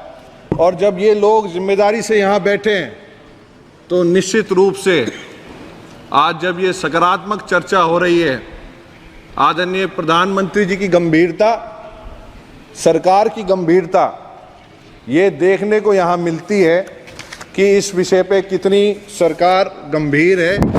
और चाहे 2024 का ओलंपिक हो या आने वाले समय में जब भारत बिड करने जा रहा है 2036 के ओलंपिक के लिए, एक राय बना के हम पूरे सदन से संदेश देने का काम करेंगे तो निश्चित रूप से बड़ा संदेश समाज में और पूरे विश्व में जाने का काम करेगा। मान्यवर, हमारे क्षेत्र में जहां हम पश्चिम उत्तर प्रदेश से आते हैं, स्पोर्ट्स यूनिवर्सिटी बनाने का काम हो रहा है, और जहां प्रधानमंत्री जी खुद उद्घाटन करके उस यूनिवर्सिटी का आए थे, ये उनकी गंभीरता दिखाने का और खेलों के प्रति और जो प्रतिभाएं हमारे देश में गलियों में, गांव में छुपी बैठी हैं, उनको निखार के लाने के प्रति सरकार की प्रतिबद्धता ये शो करती है। ऐसे समय में अगर उस यूनिवर्सिटी के लिए स्टेट गवर्नमेंट से मिलके केंद्र भी गंभीरता के साथ विचार करेगा तो निश्चित रूप से इस कार्य को भी गति मिलने का काम होगा। मैं आपके माध्यम से सदन की भावना से मैं अवगत कराना चाहता हूं और धन्यवाद देना चाहता हूं अपने नेता आदरणीय जयंत चौधरी जी का, जिन्होंने, शायद अगर मैं गलत ना हूं तो शायद पहले सदस्य होंगे जिन्होंने अपनी पूरी सांसद निधि खेलों के लिए, खिलाड़ियों के लिए और पूरी समर्पित करने का काम किया। आज भी सदन में जो राज्यसभा के मेंबर हैं, जितनी भी निधि उन्हें मिली है पूर्व में, सब अपने खिलाड़ी के उत्थानों के लिए, और उन्होंने हमेशा खिलाड़ियों का मनोबल, चाहे जगह जगह गांव-गांव जाके प्रोत्साहित करने का काम हो, कॉमनवेल्थ गेम्स में हमारे खिलाड़ी जीत के आए हों, ऐसे समय में हमें एक सामाजिक भावना बना के चलेंगे। मुझे ऐसा विश्वास है कि इस पहल पे और भी और हम सब मेंबर्स मिलके एक राय मत होके उसे आगे बढ़ाने का प्रयास करेंगे। आप सब लोग सकारात्मक हैं और इस चर्चा में मैं ये कहना चाहूँगा कि बिना एकलव्यों के, बिना द्रोणाचार्यों के एकलव्य निकल के नहीं आएंगे। ये सच्चाई है कि जो परख जौहरी की होती है, ढूंढने की, डायमंड्स की, वो परख हमारे क्षेत्र में, हमारे इलाके में हमारे एक से एक द्रोणाचार्य हैं, उनकी परख भी हम सबको करनी पड़ेगी। मैं ज़्यादा ना कहते हुए, क्योंकि समय की भी सीमाएं हैं और प्रथम बार है, ऐसी कोई विषय नहीं है जिसे यहाँ बैठे सदस्य ना जानते हों या कोई नया विषय हो। खेलो इंडिया की योजना में लगभग 147 करोड़ रुपए बताए गए। इसमें निश्चित रूप से हम और जिस तरह विकसित भारत का हम कोशिश कर रहे हैं, क्योंकि विकसित भारत का सपना जो आदरणीय प्रधानमंत्री जी देख रहे हैं 2047 का, भारत को उसमें निश्चित रूप से इन मेडलों की संख्या के साथ साथ अपना परफॉर्मेंस बेटर करना पड़ेगा। यही जब ही हम जाके उस संकल्प को भी पूरा करने का प्रयास कर सकते हैं। मान्यवर, खिलाड़ी जो है कोई भी खिलाड़ी जो निपुण होता है वो बेहतर अवसर कराए जाने से मिलता है, अच्छे मुकाबले मिलना और भव्य मंच सुनिश्चित करना अपने खिलाड़ियों के लिए, ये हम सब की जिम्मेदारी बनने का काम होता है। कृपया समाप्त करें। मैं समाप्त कर रहा हूँ आदरणीय। एंड ऑफ द डे मैं इतना ही कहना चाहूँगा कि practice makes a sportsman perfect. हमें इस चीज़ पे ध्यान देते हुए और अपने खिलाड़ियों का जो ओलंपिक में जा रहे हैं, मैं उन सब का, उन पार्टिसिपेंट्स का मनोबल बढ़ाते हुए इस सदन को पूरी एक भावना के साथ, एक मत के साथ, एक ध्वनि मत में हम सबको समर्थन करना चाहिए और इस आशा के साथ करना चाहिए कि ज़्यादा से ज़्यादा मेडल विश्व पटल पे जीत के आएंगे। इन्हीं शुभकामनाओं के साथ आपने बोलने का मौका दिया, मैं धन्यवाद करता हूँ। श्री नवीन जिंदल जी।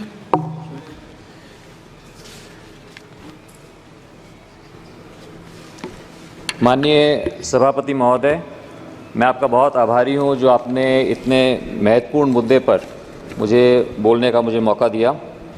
और ये हम सब के लिए बहुत गर्व की बात है कि भारत के इतिहास में पहली बार इतना बड़ा कंटिंजेंट 117 खिलाड़ी हमारे पेरिस ओलंपिक्स के अंदर हिस्सा लेने जा रहे हैं। ये हम सब के लिए बहुत गर्व की बात है। ये इसके अंदर 70 पुरुष हैं, 70 हमारे बेटे हैं और 47 हमारी बेटियां इसके अंदर हिस्सा ले रही हैं। क्योंकि मैं हरियाणा से आता हूं, ये हमारे लिए और भी बड़े गर्व की बात है सभापति जी कि हरियाणा पूरे देश की केवल 2% जनसंख्या है, लेकिन इस कंटिंजेंट के अंदर हमारा जो योगदान है 2% जनसंख्या का वो 20% है। और उसमें भी बहुत खुशी की बात यह है कि इन 24 खिलाड़ियों के अंदर जो कि 20% बनते हैं 117 के, उसके अंदर 14 हमारी बेटियां हैं और 10 हमारे हरियाणा के बेटे हैं। ये हमारे लिए बहुत ही खुशी की बात है। और जैसा कि अभी सभी माननीय सांसदों ने बहुत कुछ विचार दिए, बहुत से सुझाव दिए, लेकिन सभापति जी अभी जो है ये जो मुद्दा है आज की इस चर्चा का, वो है केवल पेरिस ओलंपिक्स का। तो इसलिए जो सुझाव दिए, मैं बहुत से अच्छे सुझाव जो है, क्योंकि मैं खुद एक खिलाड़ी हूँ और मैं ये सपना भी रखता था कि कभी एक दिन मैं ओलंपिक्स में जाऊँगा। तो मैं सभी माननीय सदस्यों को ये बताना चाहता हूँ, सदन को आपके माध्यम से ये बताना चाहता हूँ कि कोई भी देश वो जो है अपने खिलाड़ियों को ओलंपिक्स में नहीं भेज सकते। ओलंपिक्स में जाने के लिए आपको एक कोटा आपको जीतना पड़ता है, क्योंकि देश की वरना हमारा इतना बड़ा देश है, हम 117 की जगह हम 1000 लोग भी भेज सकते थे, लेकिन आपको कोटा जीतना पड़ता है, तभी आप उसके लिए ओलंपिक्स में जाने के लिए आप क्वालिफाई करते हैं। तो ओलंपिक्स में जाना ही एक बहुत बड़ी बात है और इस संसद के अंदर बहुत से ओलंपियन यहाँ पर अभी भी बैठे हैं और यहाँ पर हुए हैं, तो ये भी हमारे लिए बहुत गर्व की बात है।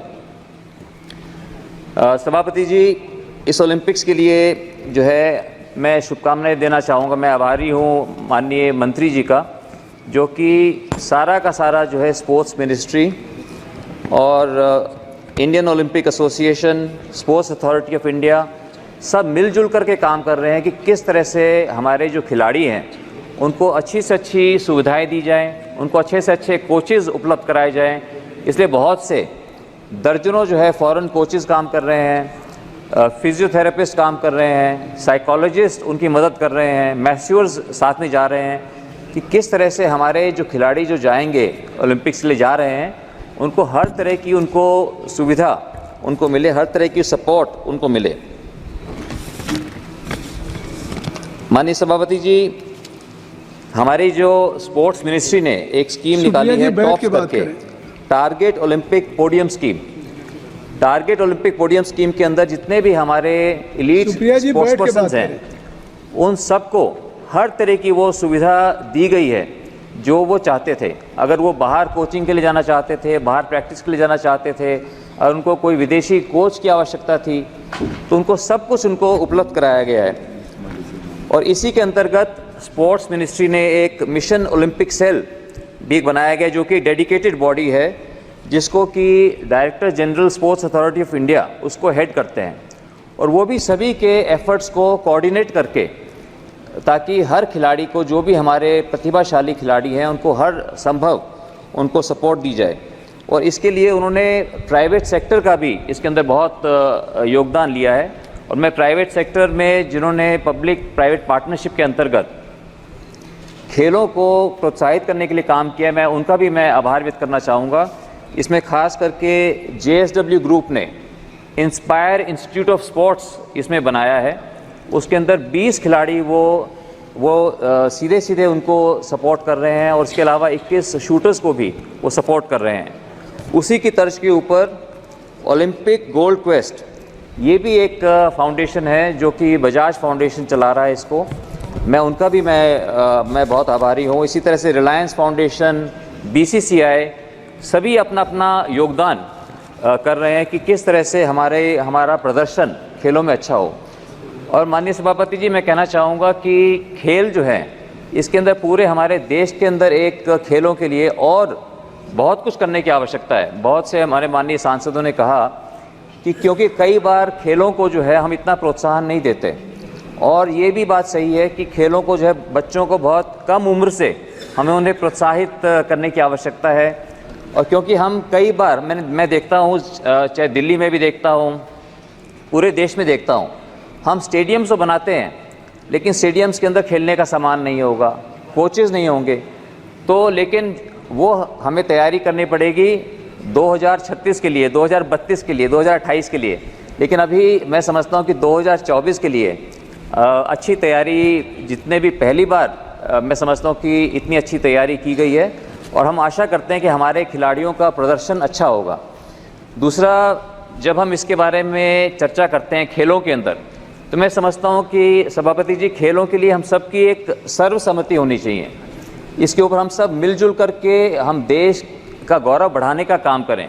कई बार जब मैं सुनता हूँ कि खेलों को लेकर के जब हम राजनीति शुरू करते हैं, एक दूसरे पर हम कटाक्ष शुरू करते हैं, तो मैं नहीं समझता कि इस तरह के कटाक्ष करने से कोई खेलों को, कोई या खिलाड़ियों को कोई प्रोत्साहन इसमें मिलता है। तो हम सब एकजुट होकर काम करें। और जो माननीय मोदी जी ने जो खेलो इंडिया शुरू की, खेलो इंडिया जो है, मैं समझता हूँ कि ये एक अच्छा कदम है, जिसके अंदर हम खेलों को बढ़ावा दे रहे हैं। और इसके अंतर्गत कीर्ति प्रोजेक्ट के अंदर हम बचपन से ही जो टैलेंट आइडेंटिफिकेशन है, उसके ऊपर हम काम कर रहे हैं। तो ये बहुत आवश्यक है, लेकिन ये सब चीज़ें जब हम करेंगे तो इसका रिज़ल्ट जो है आने में इसमें समय लगता है। लेकिन आज मैं यही कहना चाहूँगा कि हमारे माननीय मंत्री मनसुख भाई मंडाविया ने जिस तरह से कोविड के दौरान एक अहम भूमिका निभाई थी, मुझे पूरी आशा है कि इसी तरह से खेलों के लिए भी एक बहुत अहम भूमिका निभाएंगे, जिससे हमारा प्रदर्शन इन ओलंपिक्स में भी अच्छा रहेगा और आने वाले समय में भी बहुत अच्छा रहेगा। और जो अगर हम सब मिलकर के काम करेंगे और खिलाड़ियों को प्रोत्साहित करेंगे, तो आने वाले समय के अंदर हम खेलों के ज़रिए हम देश को हम फिट भी रख सकते हैं। खेल हमें बहुत कुछ हमें सिखाते हैं, और मैं समझता हूँ कि हम 140 करोड़ की जो हमारी जो देश की जनसंख्या है, हम सभी की शुभकामनाएं और हम सभी की प्रार्थनाएं हमारे खिलाड़ियों के साथ होंगी जब वो पेरिस में अपना बेहतरीन प्रदर्शन करेंगे। तो इन्हीं शुभकामनाओं के साथ सभी खिलाड़ियों के लिए मैं आभार व्यक्त करता हूं कि आपने मुझे इस महत्वपूर्ण मुद्दे के ऊपर मुझे बोलने का अवसर दिया। धन्यवाद। के नवाज कानी।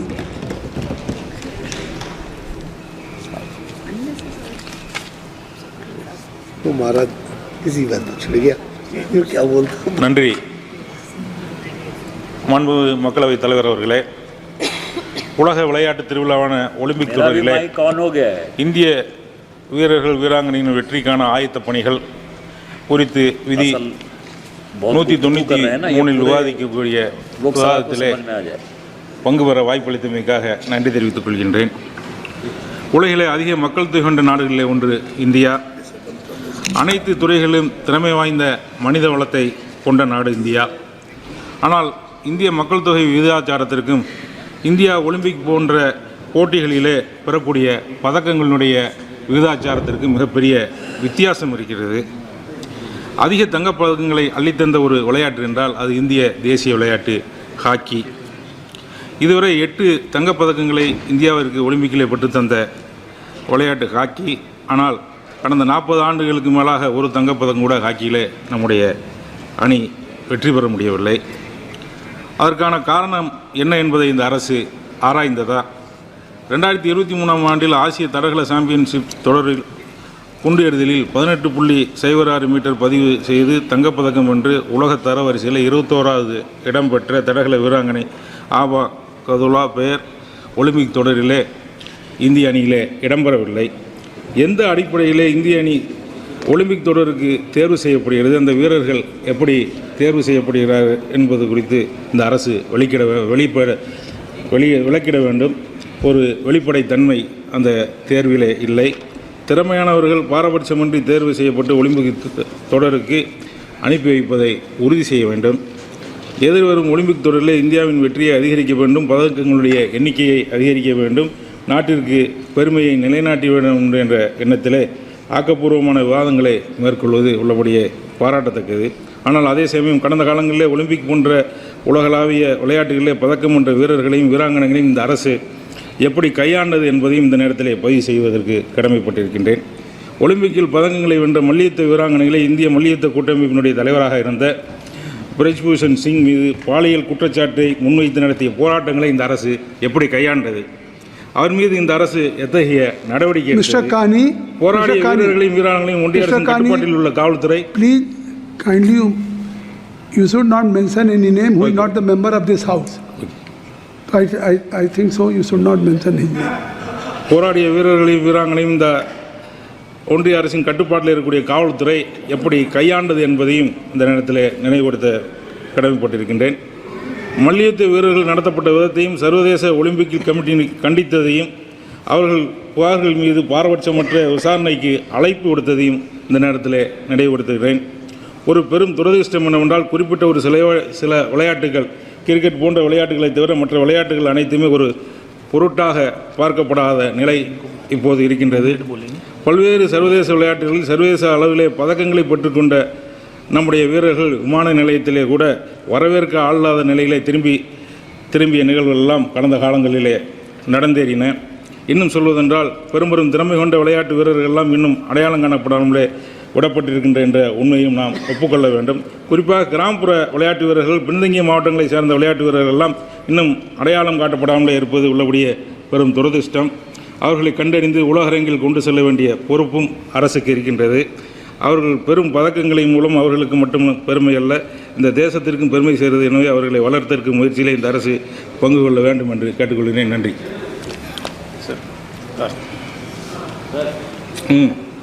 Sri Karthi Chidambaram. I'll be very brief, sir. Thank you very much. I join everybody in wishing the 117 athletes who are going to Paris to represent our great nation. I wish them very well. So there's an interesting stat. The top 4 states which have sent athletes to Paris are Haryana, Punjab, Tamil Nadu and Uttar Pradesh. And there is actually a strange commonality between all these 4 states. All these 4 states actually voted for the India Alliance in the recently concluded election. Sir, India has won a total of 35 medals in all the Olympics put together. But a small country like Croatia, which only came into existence in the 90s, has won 41 medals. And the population of Croatia is about 38 lakhs, the size of 2 Lok Sabha constituencies. So if we really want to be an Olympic power, a couple of things need to be done. One, we need to broad-base sports participation and access to sporting facilities. The way to do it is to make sports a compulsory subject in board exams and make sure participation in sports is compulsory. Until and unless sports is compulsory in this educational system, which is so examination oriented, it will be very difficult to broad-base sports. There are many schools which do not have playgrounds. We can't have a single school which does not have a playground to be recognized. If we do these two things, sports will be broad-based. And the second thing is we need to focus on our elite sportsmen, and I do compliment the government on its top scheme, but they need to allocate a lot more funds and to give the opportunity for sportsmen to travel, to train, and to hire the coaches of their own choice. If we do this, we can definitely become a significant player in the Olympics. But before we aim to hold the Olympics, I know there's a lot of chatter, and this government particularly is very taken in by vanity projects.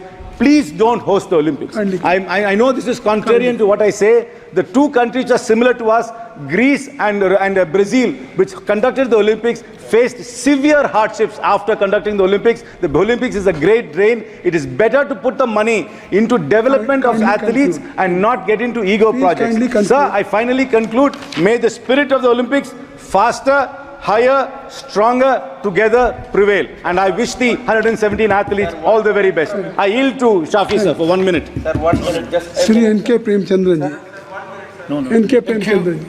Thank you, Mr. Chairman, sir. Sir, I also take this opportunity to wish the Indian contingent who are in Paris, wishing them all the best. Let them come out with the flying colors after the Olympics. Sir, this is an important issue. I think that sports and games is one of the best area by which we are able to build up our nationhood, unity and integrity of India beyond all caste, religion, everything. It is the best way or the medium by which we can build up our nation. But it is quite unfortunate to note that India is the second most populous country in the nation in the world and has the lowest rank in terms of the medals per capita. It is disappointing that a country that has world-class talent in various disciplines has not been able to produce champions in the area of sports. Sir, compared to the previous years of 2016 witnessed large participation in Olympics, our India has been able to bag only 2 medals. Our performance in Olympics over the past 60 years has shown limited improvements in terms of medals won, peaking only in the London 2012 Olympics. This has been achieved on the only reason that increased investment in the field of sports infrastructure. Sir, it is astonishing to note that so far, 104 years of Olympics experience, we could only have 35 medals. That too after the 23 individuals medals and the rest is the team medals. And that means it is right. Just Karthi Chidambaram has pointed out that the population, a country which is having less than 35 lakhs, 40 lakhs of population is able to bag more medals. So what that point we have to take into account, and we have to introspect ourselves what is the reason by which we are having 1.4 billion population, not able to bag or not able to have our mark, significant mark in the international sports and games. Sir, I would like to place some suggestion. I would like to place some suggestion. We have to hunt the talented sports personnel from the school days onwards. So the Nidhi Aayog, sir, I would like to quote Nidhi Aayog. In September 2016, Nidhi Aayog published a document titled "Let us play target 50 Olympic medals," providing 20-point action plan divided into short-term plan, medium and long-term plan.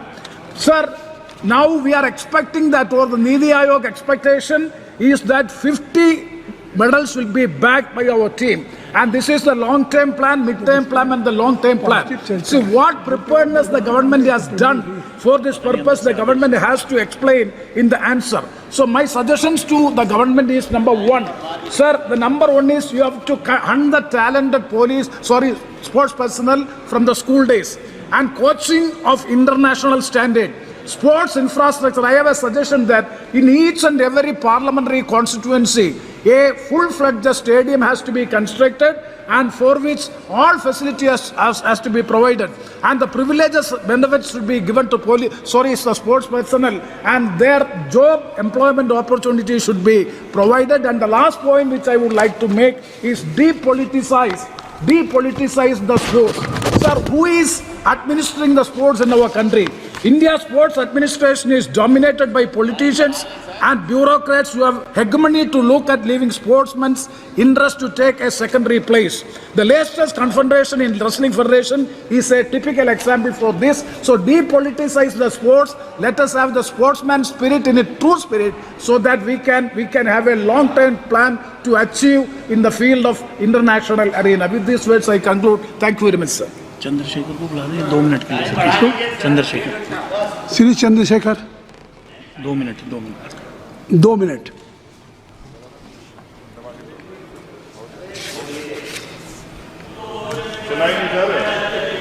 हो गया, हो गया, आप बोले। माननीय सभापति जी, आखिरी तक कर दिया है आपने। मैं तो 3.5 घंटे से इंतजार कर रहा हूं। सौभाग्यशाली आपको अवसर मिल गया। आप चेयर पे बैठे और अवसर ना मिले, ये तो फिर ये तो बहुत धन्यवाद। आप तो नए मेंबर्स के लिए अवसर पैदा करते ही हैं सर। सबसे पहले तो मैं पेरिस ओलंपिक खेलों में जाने वाले सभी खिलाड़ियों को आपके माध्यम से, सदन के माध्यम से बधाई देता हूं, मंगल कामनाएं करता हूं और सरकार का ध्यान में इस तरफ आकर्षित करता हूं कि अनुसूचित जाति, जनजाति और पिछड़े वर्ग के खिलाड़ियों के प्रतिनिधित्व पे भी उनको ध्यान देना चाहिए। हम ग्रामीण अंचल से आते हैं। ग्रामीण क्षेत्रों में ना तो स्टेडियम है, ना स्पोर्ट कॉलेज है, ना यूनिवर्सिटियां हैं और प्रतिभा का कोई मोल ही नहीं है सर। हम खुद अच्छे खिलाड़ी थे मगर अवसर ही नहीं मिला। अब यहाँ आने में भी बहुत समय लगा, सड़कों पे संघर्ष करना पड़ा। इसलिए मेरा आपसे आग्रह है कि इन वर्गों का प्रतिनिधित्व बढ़े। इसके लिए सरकार को योजना चलानी चाहिए। अभी क्या योजना है उसमें? आपकी स्पीच तक सदन की कार्रवाई बढ़ाई जाती है। आपकी स्पीच तक सदन की कार्रवाई चलेगी। 6 बज रहा है। अच्छा, ठीक। सदन समाप्त हो जाता है, लेकिन आपकी स्पीच शुरू हो गई तो आपकी स्पीच तक सदन की कार्रवाई। धन्यवाद, बहुत बहुत धन्यवाद। लेकिन कृपया तो सभापति जी 5 मिनट में कंक्लूड। मैं आपके माध्यम से सरकार से जानना भी चाहता हूं कि ग्रामीण अंचल और SC, ST, OBC के प्रतिनिधित्व बढ़ाने के लिए क्या कदम उठाए गए हैं तथा इस संबंध में कुल कितनी धनराशि आवंटित की गई है और कितनी धनराशि आवंटित करने का प्रस्ताव। क्या उक्त श्रेणी खिलाड़ियों को पर्याप्त प्रशिक्षण के लिए सरकार द्वारा अलग से कोई प्रशिक्षण केंद्र स्थापित किया गया है या किए जाने का प्रस्ताव। उक्त खेलों में अलग अलग स्पर्धाओं में उक्त श्रेणी के कुल कितने खिलाड़ियों को भेजे जाने का प्रस्ताव है तथा इन सब खिलाड़ियों का श्रेणीवार कुल कितना प्रतिनिधित्व रहेगा। साथ साथ अभी हमारे साथी कह रहे थे कि खेल में जाति और धर्म नहीं होता। सर, जाति तो है। जहाँ कक्षा 1 से बच्चे के नाम के साथ सरनेम लगा होता है तो उस देश में जाति ना हो, ऐसा कैसे हो सकता है? जाति के आधार पे मेरे आज भी याद है, हिमा दास जब मेडल लेके आई थी तो सबसे पहले उसकी जाति सर्च की गई थी और वंदना कटारिया एक ऐसी बच्ची है हमारे उस हॉकी प्लेयर, इतना अच्छा प्रदर्शन किया, फिर भी उसके घर के बाद जो है सर उसको बेइज्जत करने का प्रयास किया गया। साथ साथ सर साक्षी और विनेश के साथ क्या हुआ ये भी हम लोग नहीं भूलें सर। मेरा मानना ये है। आप दादा, आप बीच में nothing will go on record. मान्यवर छोड़िए, आप मेरी तरफ देखिए। मैं जिस क्षेत्र से आता हूं, nothing will go on record. मैं नगीना सहारनपुर सर, मैं उधर जहाँ से मैं आता हूँ सर, उस क्षेत्र में मैं गांव में जाता हूँ। बहुत प्रतिभाएं सर, लेकिन अवसर नहीं है। मेरा आपसे आग्रह है, आपके माध्यम सरकार से आग्रह कि वो देखे गांव में प्रतिभा कमी नहीं है, इनको कुचला ना जाए क्योंकि पक्षपात होता है सर। इस पक्षपात को खत्म किया जाए। कब तक एकलव्य का अंगूठा जो है सर कटता रहेगा? अब तो हमें अवसर मिलने चाहिए, यही मैं आपसे कहना चाहता हूं मान्यवर, और आपने मुझे मौका दिया इसके लिए मैं आपका धन्यवाद करता हूं। सभा की कार्रवाई कल मंगलवार दिनांक 23 जुलाई 2024 को प्रातः 11 बजे तक के लिए स्थगित की जाती है। महोदया जी,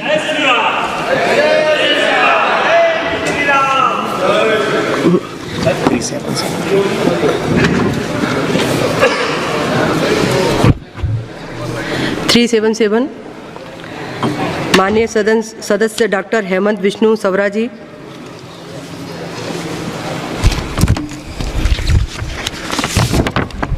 माननीय सभापति महोदया, इस नियम 377 के माध्यम से मैं वसई से मुंबई से वसई विरार महोदया जी,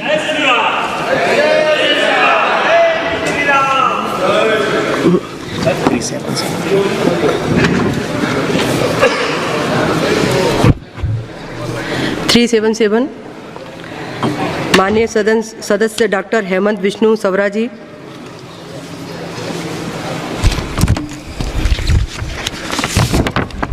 माननीय सभापति महोदया, इस नियम 377 के माध्यम से मैं मुंबई से वसई विरार और दहानू तक रेलवे विकास कार्यों में तेज़ी लाने का निवेदन करना चाहता हूं। मुंबई से वसई विरार और दहानू तक लोकल ट्रेन की फ्रीक्वेंसी बढ़ाए जाने की आवश्यकता है। वर्तमान समय में मुंबई और दहानू के बीच चलने वाली लोकल ट्रेन की फ्रीक्वेंसी एक घंटे की बाद की है। इसे कम से कम 30 मिनट के अंतराल में या इससे कम किया जाना चाहिए। बोरीवली से विरार के बीच 5th और 6th लेन का काम शुरू हो चुका है। विरार और दहानू के बीच 3rd और 4th लेन का काम शुरू हो चुका है, लेकिन इसकी रफ्तार बहुत ही धीमी है। इन कार्यों में तेज़ी लाना जाना चाहिए। मुंबई से वसई विरार और दहानू तक कई जगहों पर speaker sir, as I said in my previous reply, there is a background why this pattern of NEET examination is conducted. With utmost respect to this House, I am again politely saying, due to different views, Honorable Supreme Court has categorically twice said this centralized examination pattern has to be there.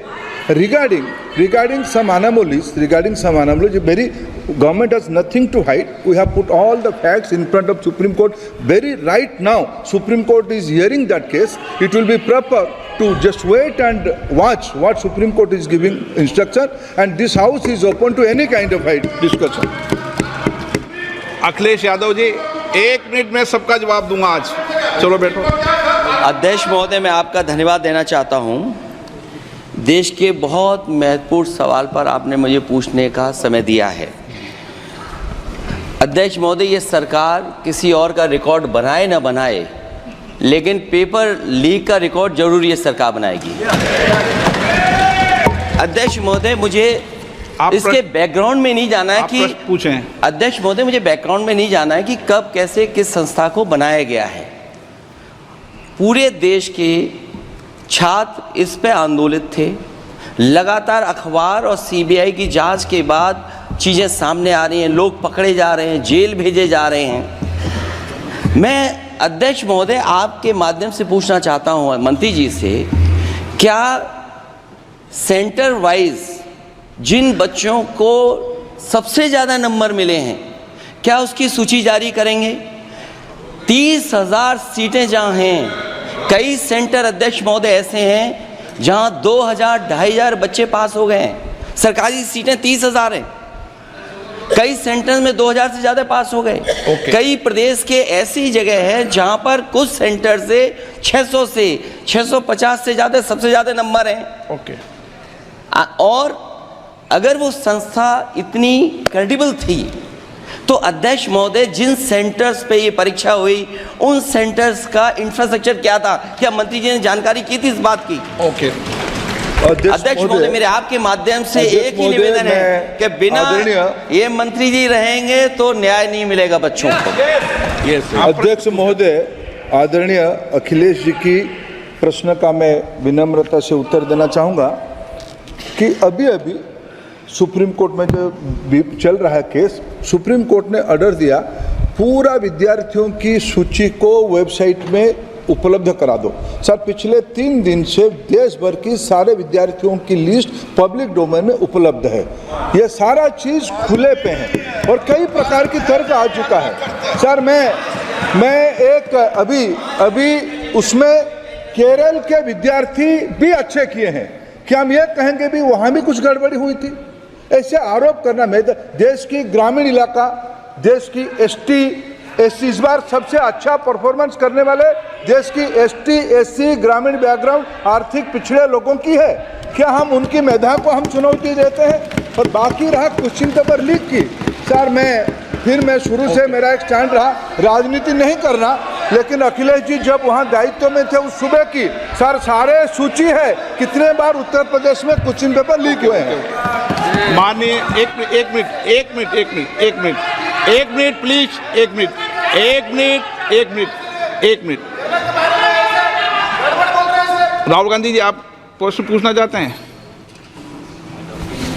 Speaker sir, it's obvious to the whole country. It's obvious to the whole country that there is a very serious problem in our examination system. This is not just a question of NEET, it is in all the major examinations. Now, the minister has blamed everybody except himself. Right? I don't even think he understands the fundamentals of what is going on here. आप प्रश्न क्या है आपका? आ रहा हूं sir. Sir ये मैं question को सेटअप कर रहा हूं। इसलिए प्रश्न पूछते हैं। ये the issue is that there are millions of students in this country who are extremely concerned at what is going on and who are convinced that the Indian examination system is a fraud. That is what is at stake here. Millions of people believe that if you are rich and if you have money, you can buy the Indian examination system. And by the way, and this is the same feeling that the people in the opposition have. And that is why we are asking some very simple questions to Honorable Minister.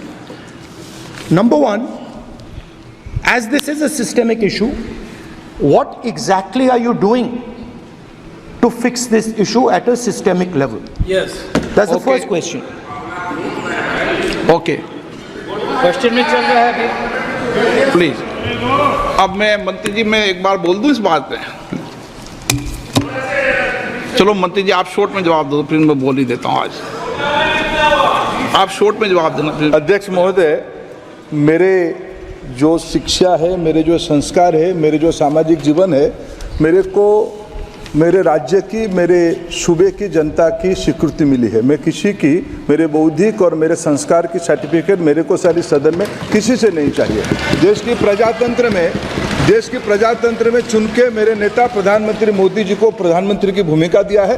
मैं उनकी निर्णय से यहाँ उत्तर दे रहा हूँ सदन को। बाकी ये कहना, चिल्लाने से सच झूठ नहीं हो जाएगा साहब।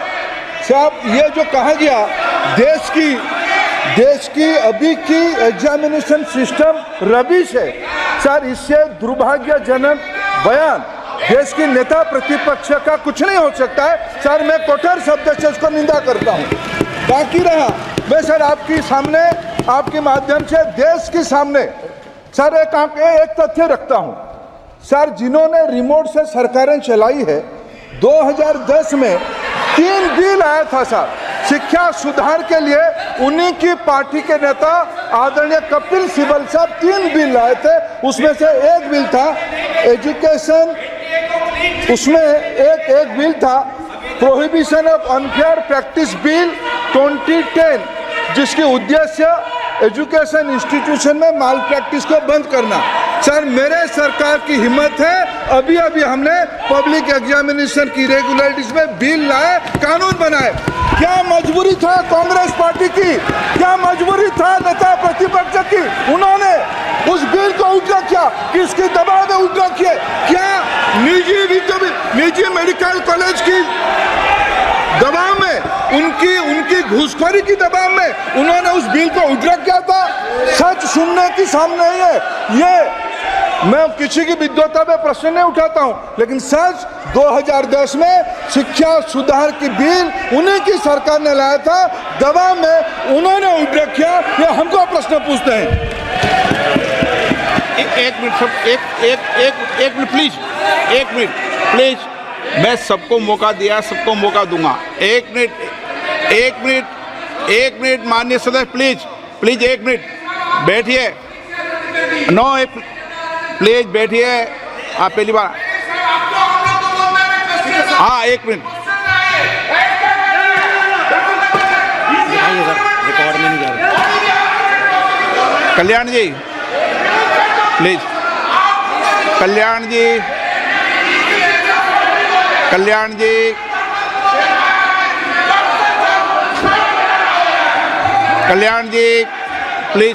Please, 1 minute please, 1 minute.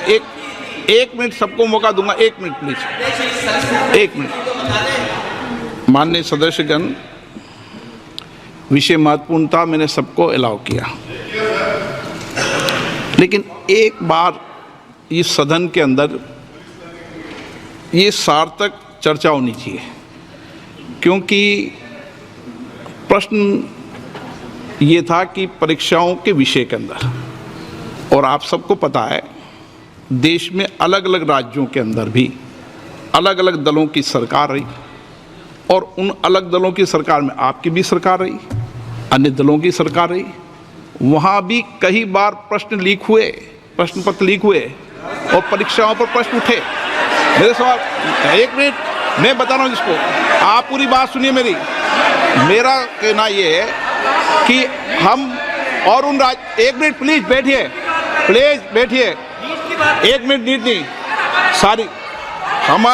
हमारा सवाल ये है कि हम यहाँ इसलिए चिंता के लिए बैठे हैं कि भविष्य में हमारे विद्यार्थियों के भविष्य पर कोई विषय न उठे, इसलिए किस तरीके का मैकेनिज्म डेवलप करें, परीक्षाओं का क्या बेहतर सिस्टम डेवलप करें, इसमें सबके सुझाव आए ताकि भविष्य के अंदर, और उसके लिए जो उत्तम सुझाव हो सकते हैं सरकार भी उस उत्तम सुझावों को मानेगी। 1 मिनट, लेकिन हम अगर सारे परीक्षाओं पर सवाल उठाएंगे तो कई राज्यों में कई दलों की सरकार है जो परीक्षाएं आयोजित करती रहती है। हम सारी परीक्षाओं पर सवाल उठाएंगे तो जो बच्चे उत्तीर्ण होते हैं उनके भविष्य पर और भारत की परीक्षाओं पर, भारत की शिक्षण व्यवस्थाओं पर पूरे विश्व में एक बहुत गंभीर असर पड़ेगा, जो सदन की चिंता का विषय है। और इसके लिए सभी राज्यों ने अपने अपने यहाँ कानून बनाए, संसद ने भी कानून बनाए। कानून बनाने के अलावा इस विषय के अंदर एजेंसी जांच कर रही है, कोर्ट निगरानी कर रही है। हमारा सवाल ये होना चाहिए कि हम कैसे सकारात्मक रूप से सुझाव देकर इस सिस्टम को और बेहतर कर सकते हैं, ये होना चाहिए। आरोप प्रत्यारोप से सदन नहीं है, आप बेहतर सिस्टम डेवलप करो। और कभी भी सारे एग्जामिनरों पर सवाल उठाना सदन के लिए उचित नहीं है। ये सदन इसके लिए है भी नहीं platform. No question number 3, Shri D Prasad Rao. प्रश्नकाल में सबको सवाल उठाने दिया और एक बार सवाल उठाने के बाद दोबारा नहीं उठाने दिया जाता। संसद नियम प्रक्रियाओं से चलती है और नियम प्रक्रियाओं से मैंने चलाया। श्री डी प्रसाद राव, प्रश्न नंबर 3। 9 मैंने सदन की चिंता सरकार को बता दी है और आप सबको बता दी है। Speaker, thank you so much for allowing me to speak this important question.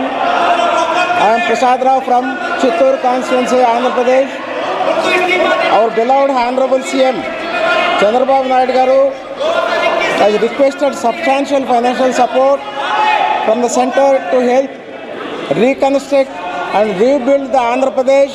1 minute please Manas ji, आप प्रश्न संख्या 3 है, पहले बोलो प्रश्न संख्या 3। Question number 3। माननीय मंत्री जी, कोई दिक्कत नहीं, सब सीधे पहली बार आए। अब माननीय प्रश्न पूछें प्लीज सदस्य। Thank you very much for allowing me to speak this very important question, Honorable Speaker. This is Prasad Rao from Chittoor constituency, Andhra Pradesh. Our beloved Honorable CM Chandrababu Naidu Garu has requested substantial financial support from the center to help reconstruct and rebuild the Andhra Pradesh, which is facing acute financial challenges, stalled infrastructure projects. In this context, Honorable Speaker, I would like to know from the Honorable Minister about the centrally sponsored schemes and the projects that have been stopped or discontinued in the state of Andhra Pradesh, along with the reasons for the same. The current state of the stalled or delayed schemes in the state and the reasons behind the halting and slowdown of these projects. And the reply given to the question, the unutilized certificate was not furnished. It was a general reply.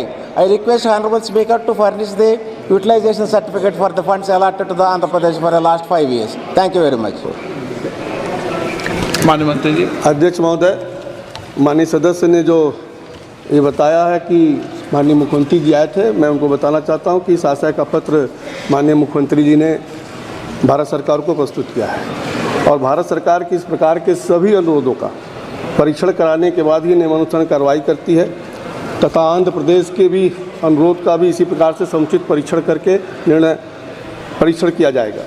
जहाँ तक केंद्र प्रायोजित योजनाओं का सवाल है के संबंध में माननीय सदस्य ने प्रश्न में बताया कि मैं उनको बताना चाहता हूं कि केंद्र में प्रायोजित योजनाएं सभी राज्यों के लिए होती हैं और केंद्र सरकार की तरफ से किसी योजना को राज्य विशेष के लिए बंद नहीं किया जाता है।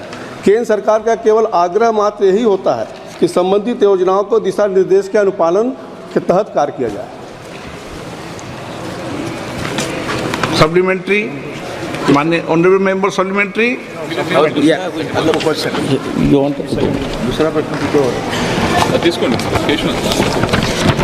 Question number 2। एक माननीय सदस्य 2 पूछ सकता है, मूल प्रश्न और सप्लीमेंट्री। कोई बात ही नहीं, पूछना है तो कोई अनिवार्य नहीं है, कोई बात नहीं।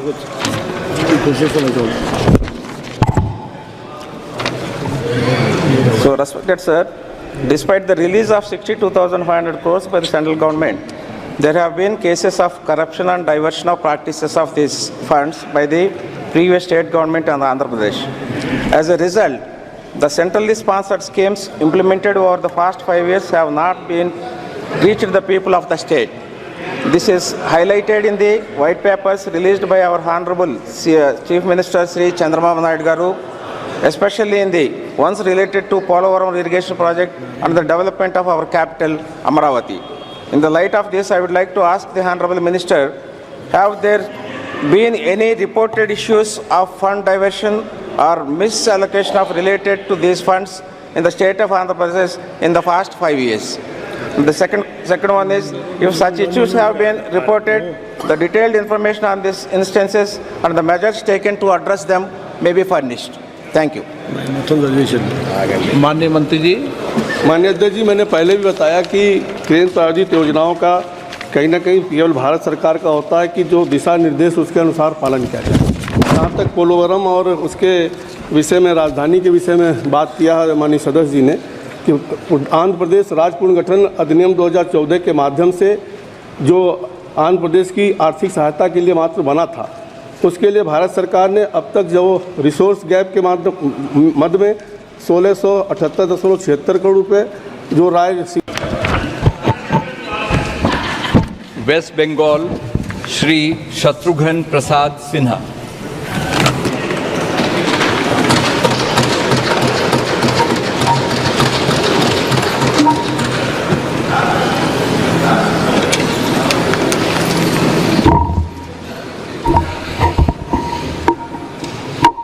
मैं शत्रुघ्न प्रसाद सिन्हा, जो लोकसभा के सदस्य के रूप में निर्वाचित हुआ हूं, ईश्वर की शपथ लेता हूं कि विधि द्वारा स्थापित भारत के संविधान के प्रति सच्ची श्रद्धा और निष्ठा रखूंगा। मैं भारत की प्रभुता और अखंडता अक्षुण्ण रखूंगा तथा जिस पद को मैं ग्रहण करने वाला हूं उसके कर्तव्यों का श्रद्धापूर्वक निर्वहन करूंगा।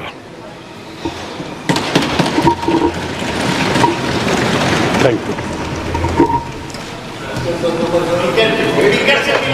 नो, कोई प्रॉब्लम नहीं।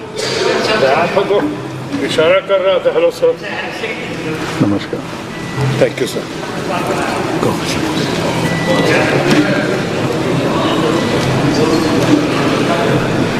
माननीय सदस्यों,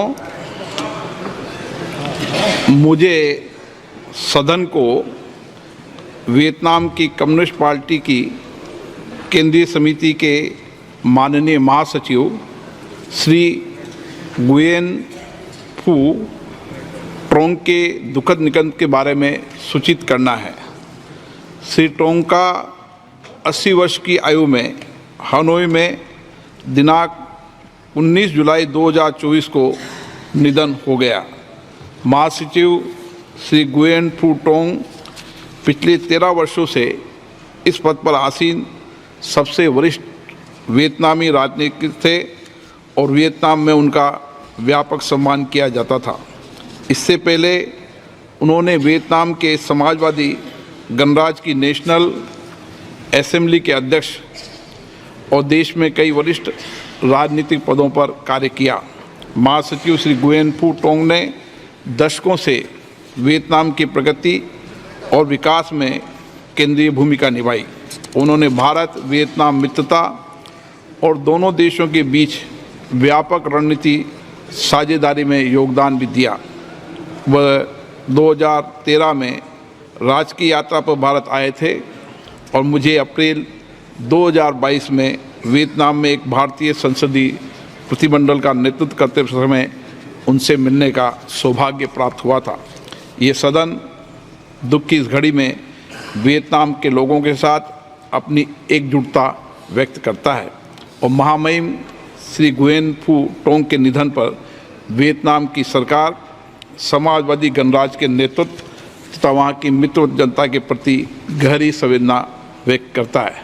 सदन दिवंगत आत्मा की स्मृति में कुछ देर मौन रहेगा।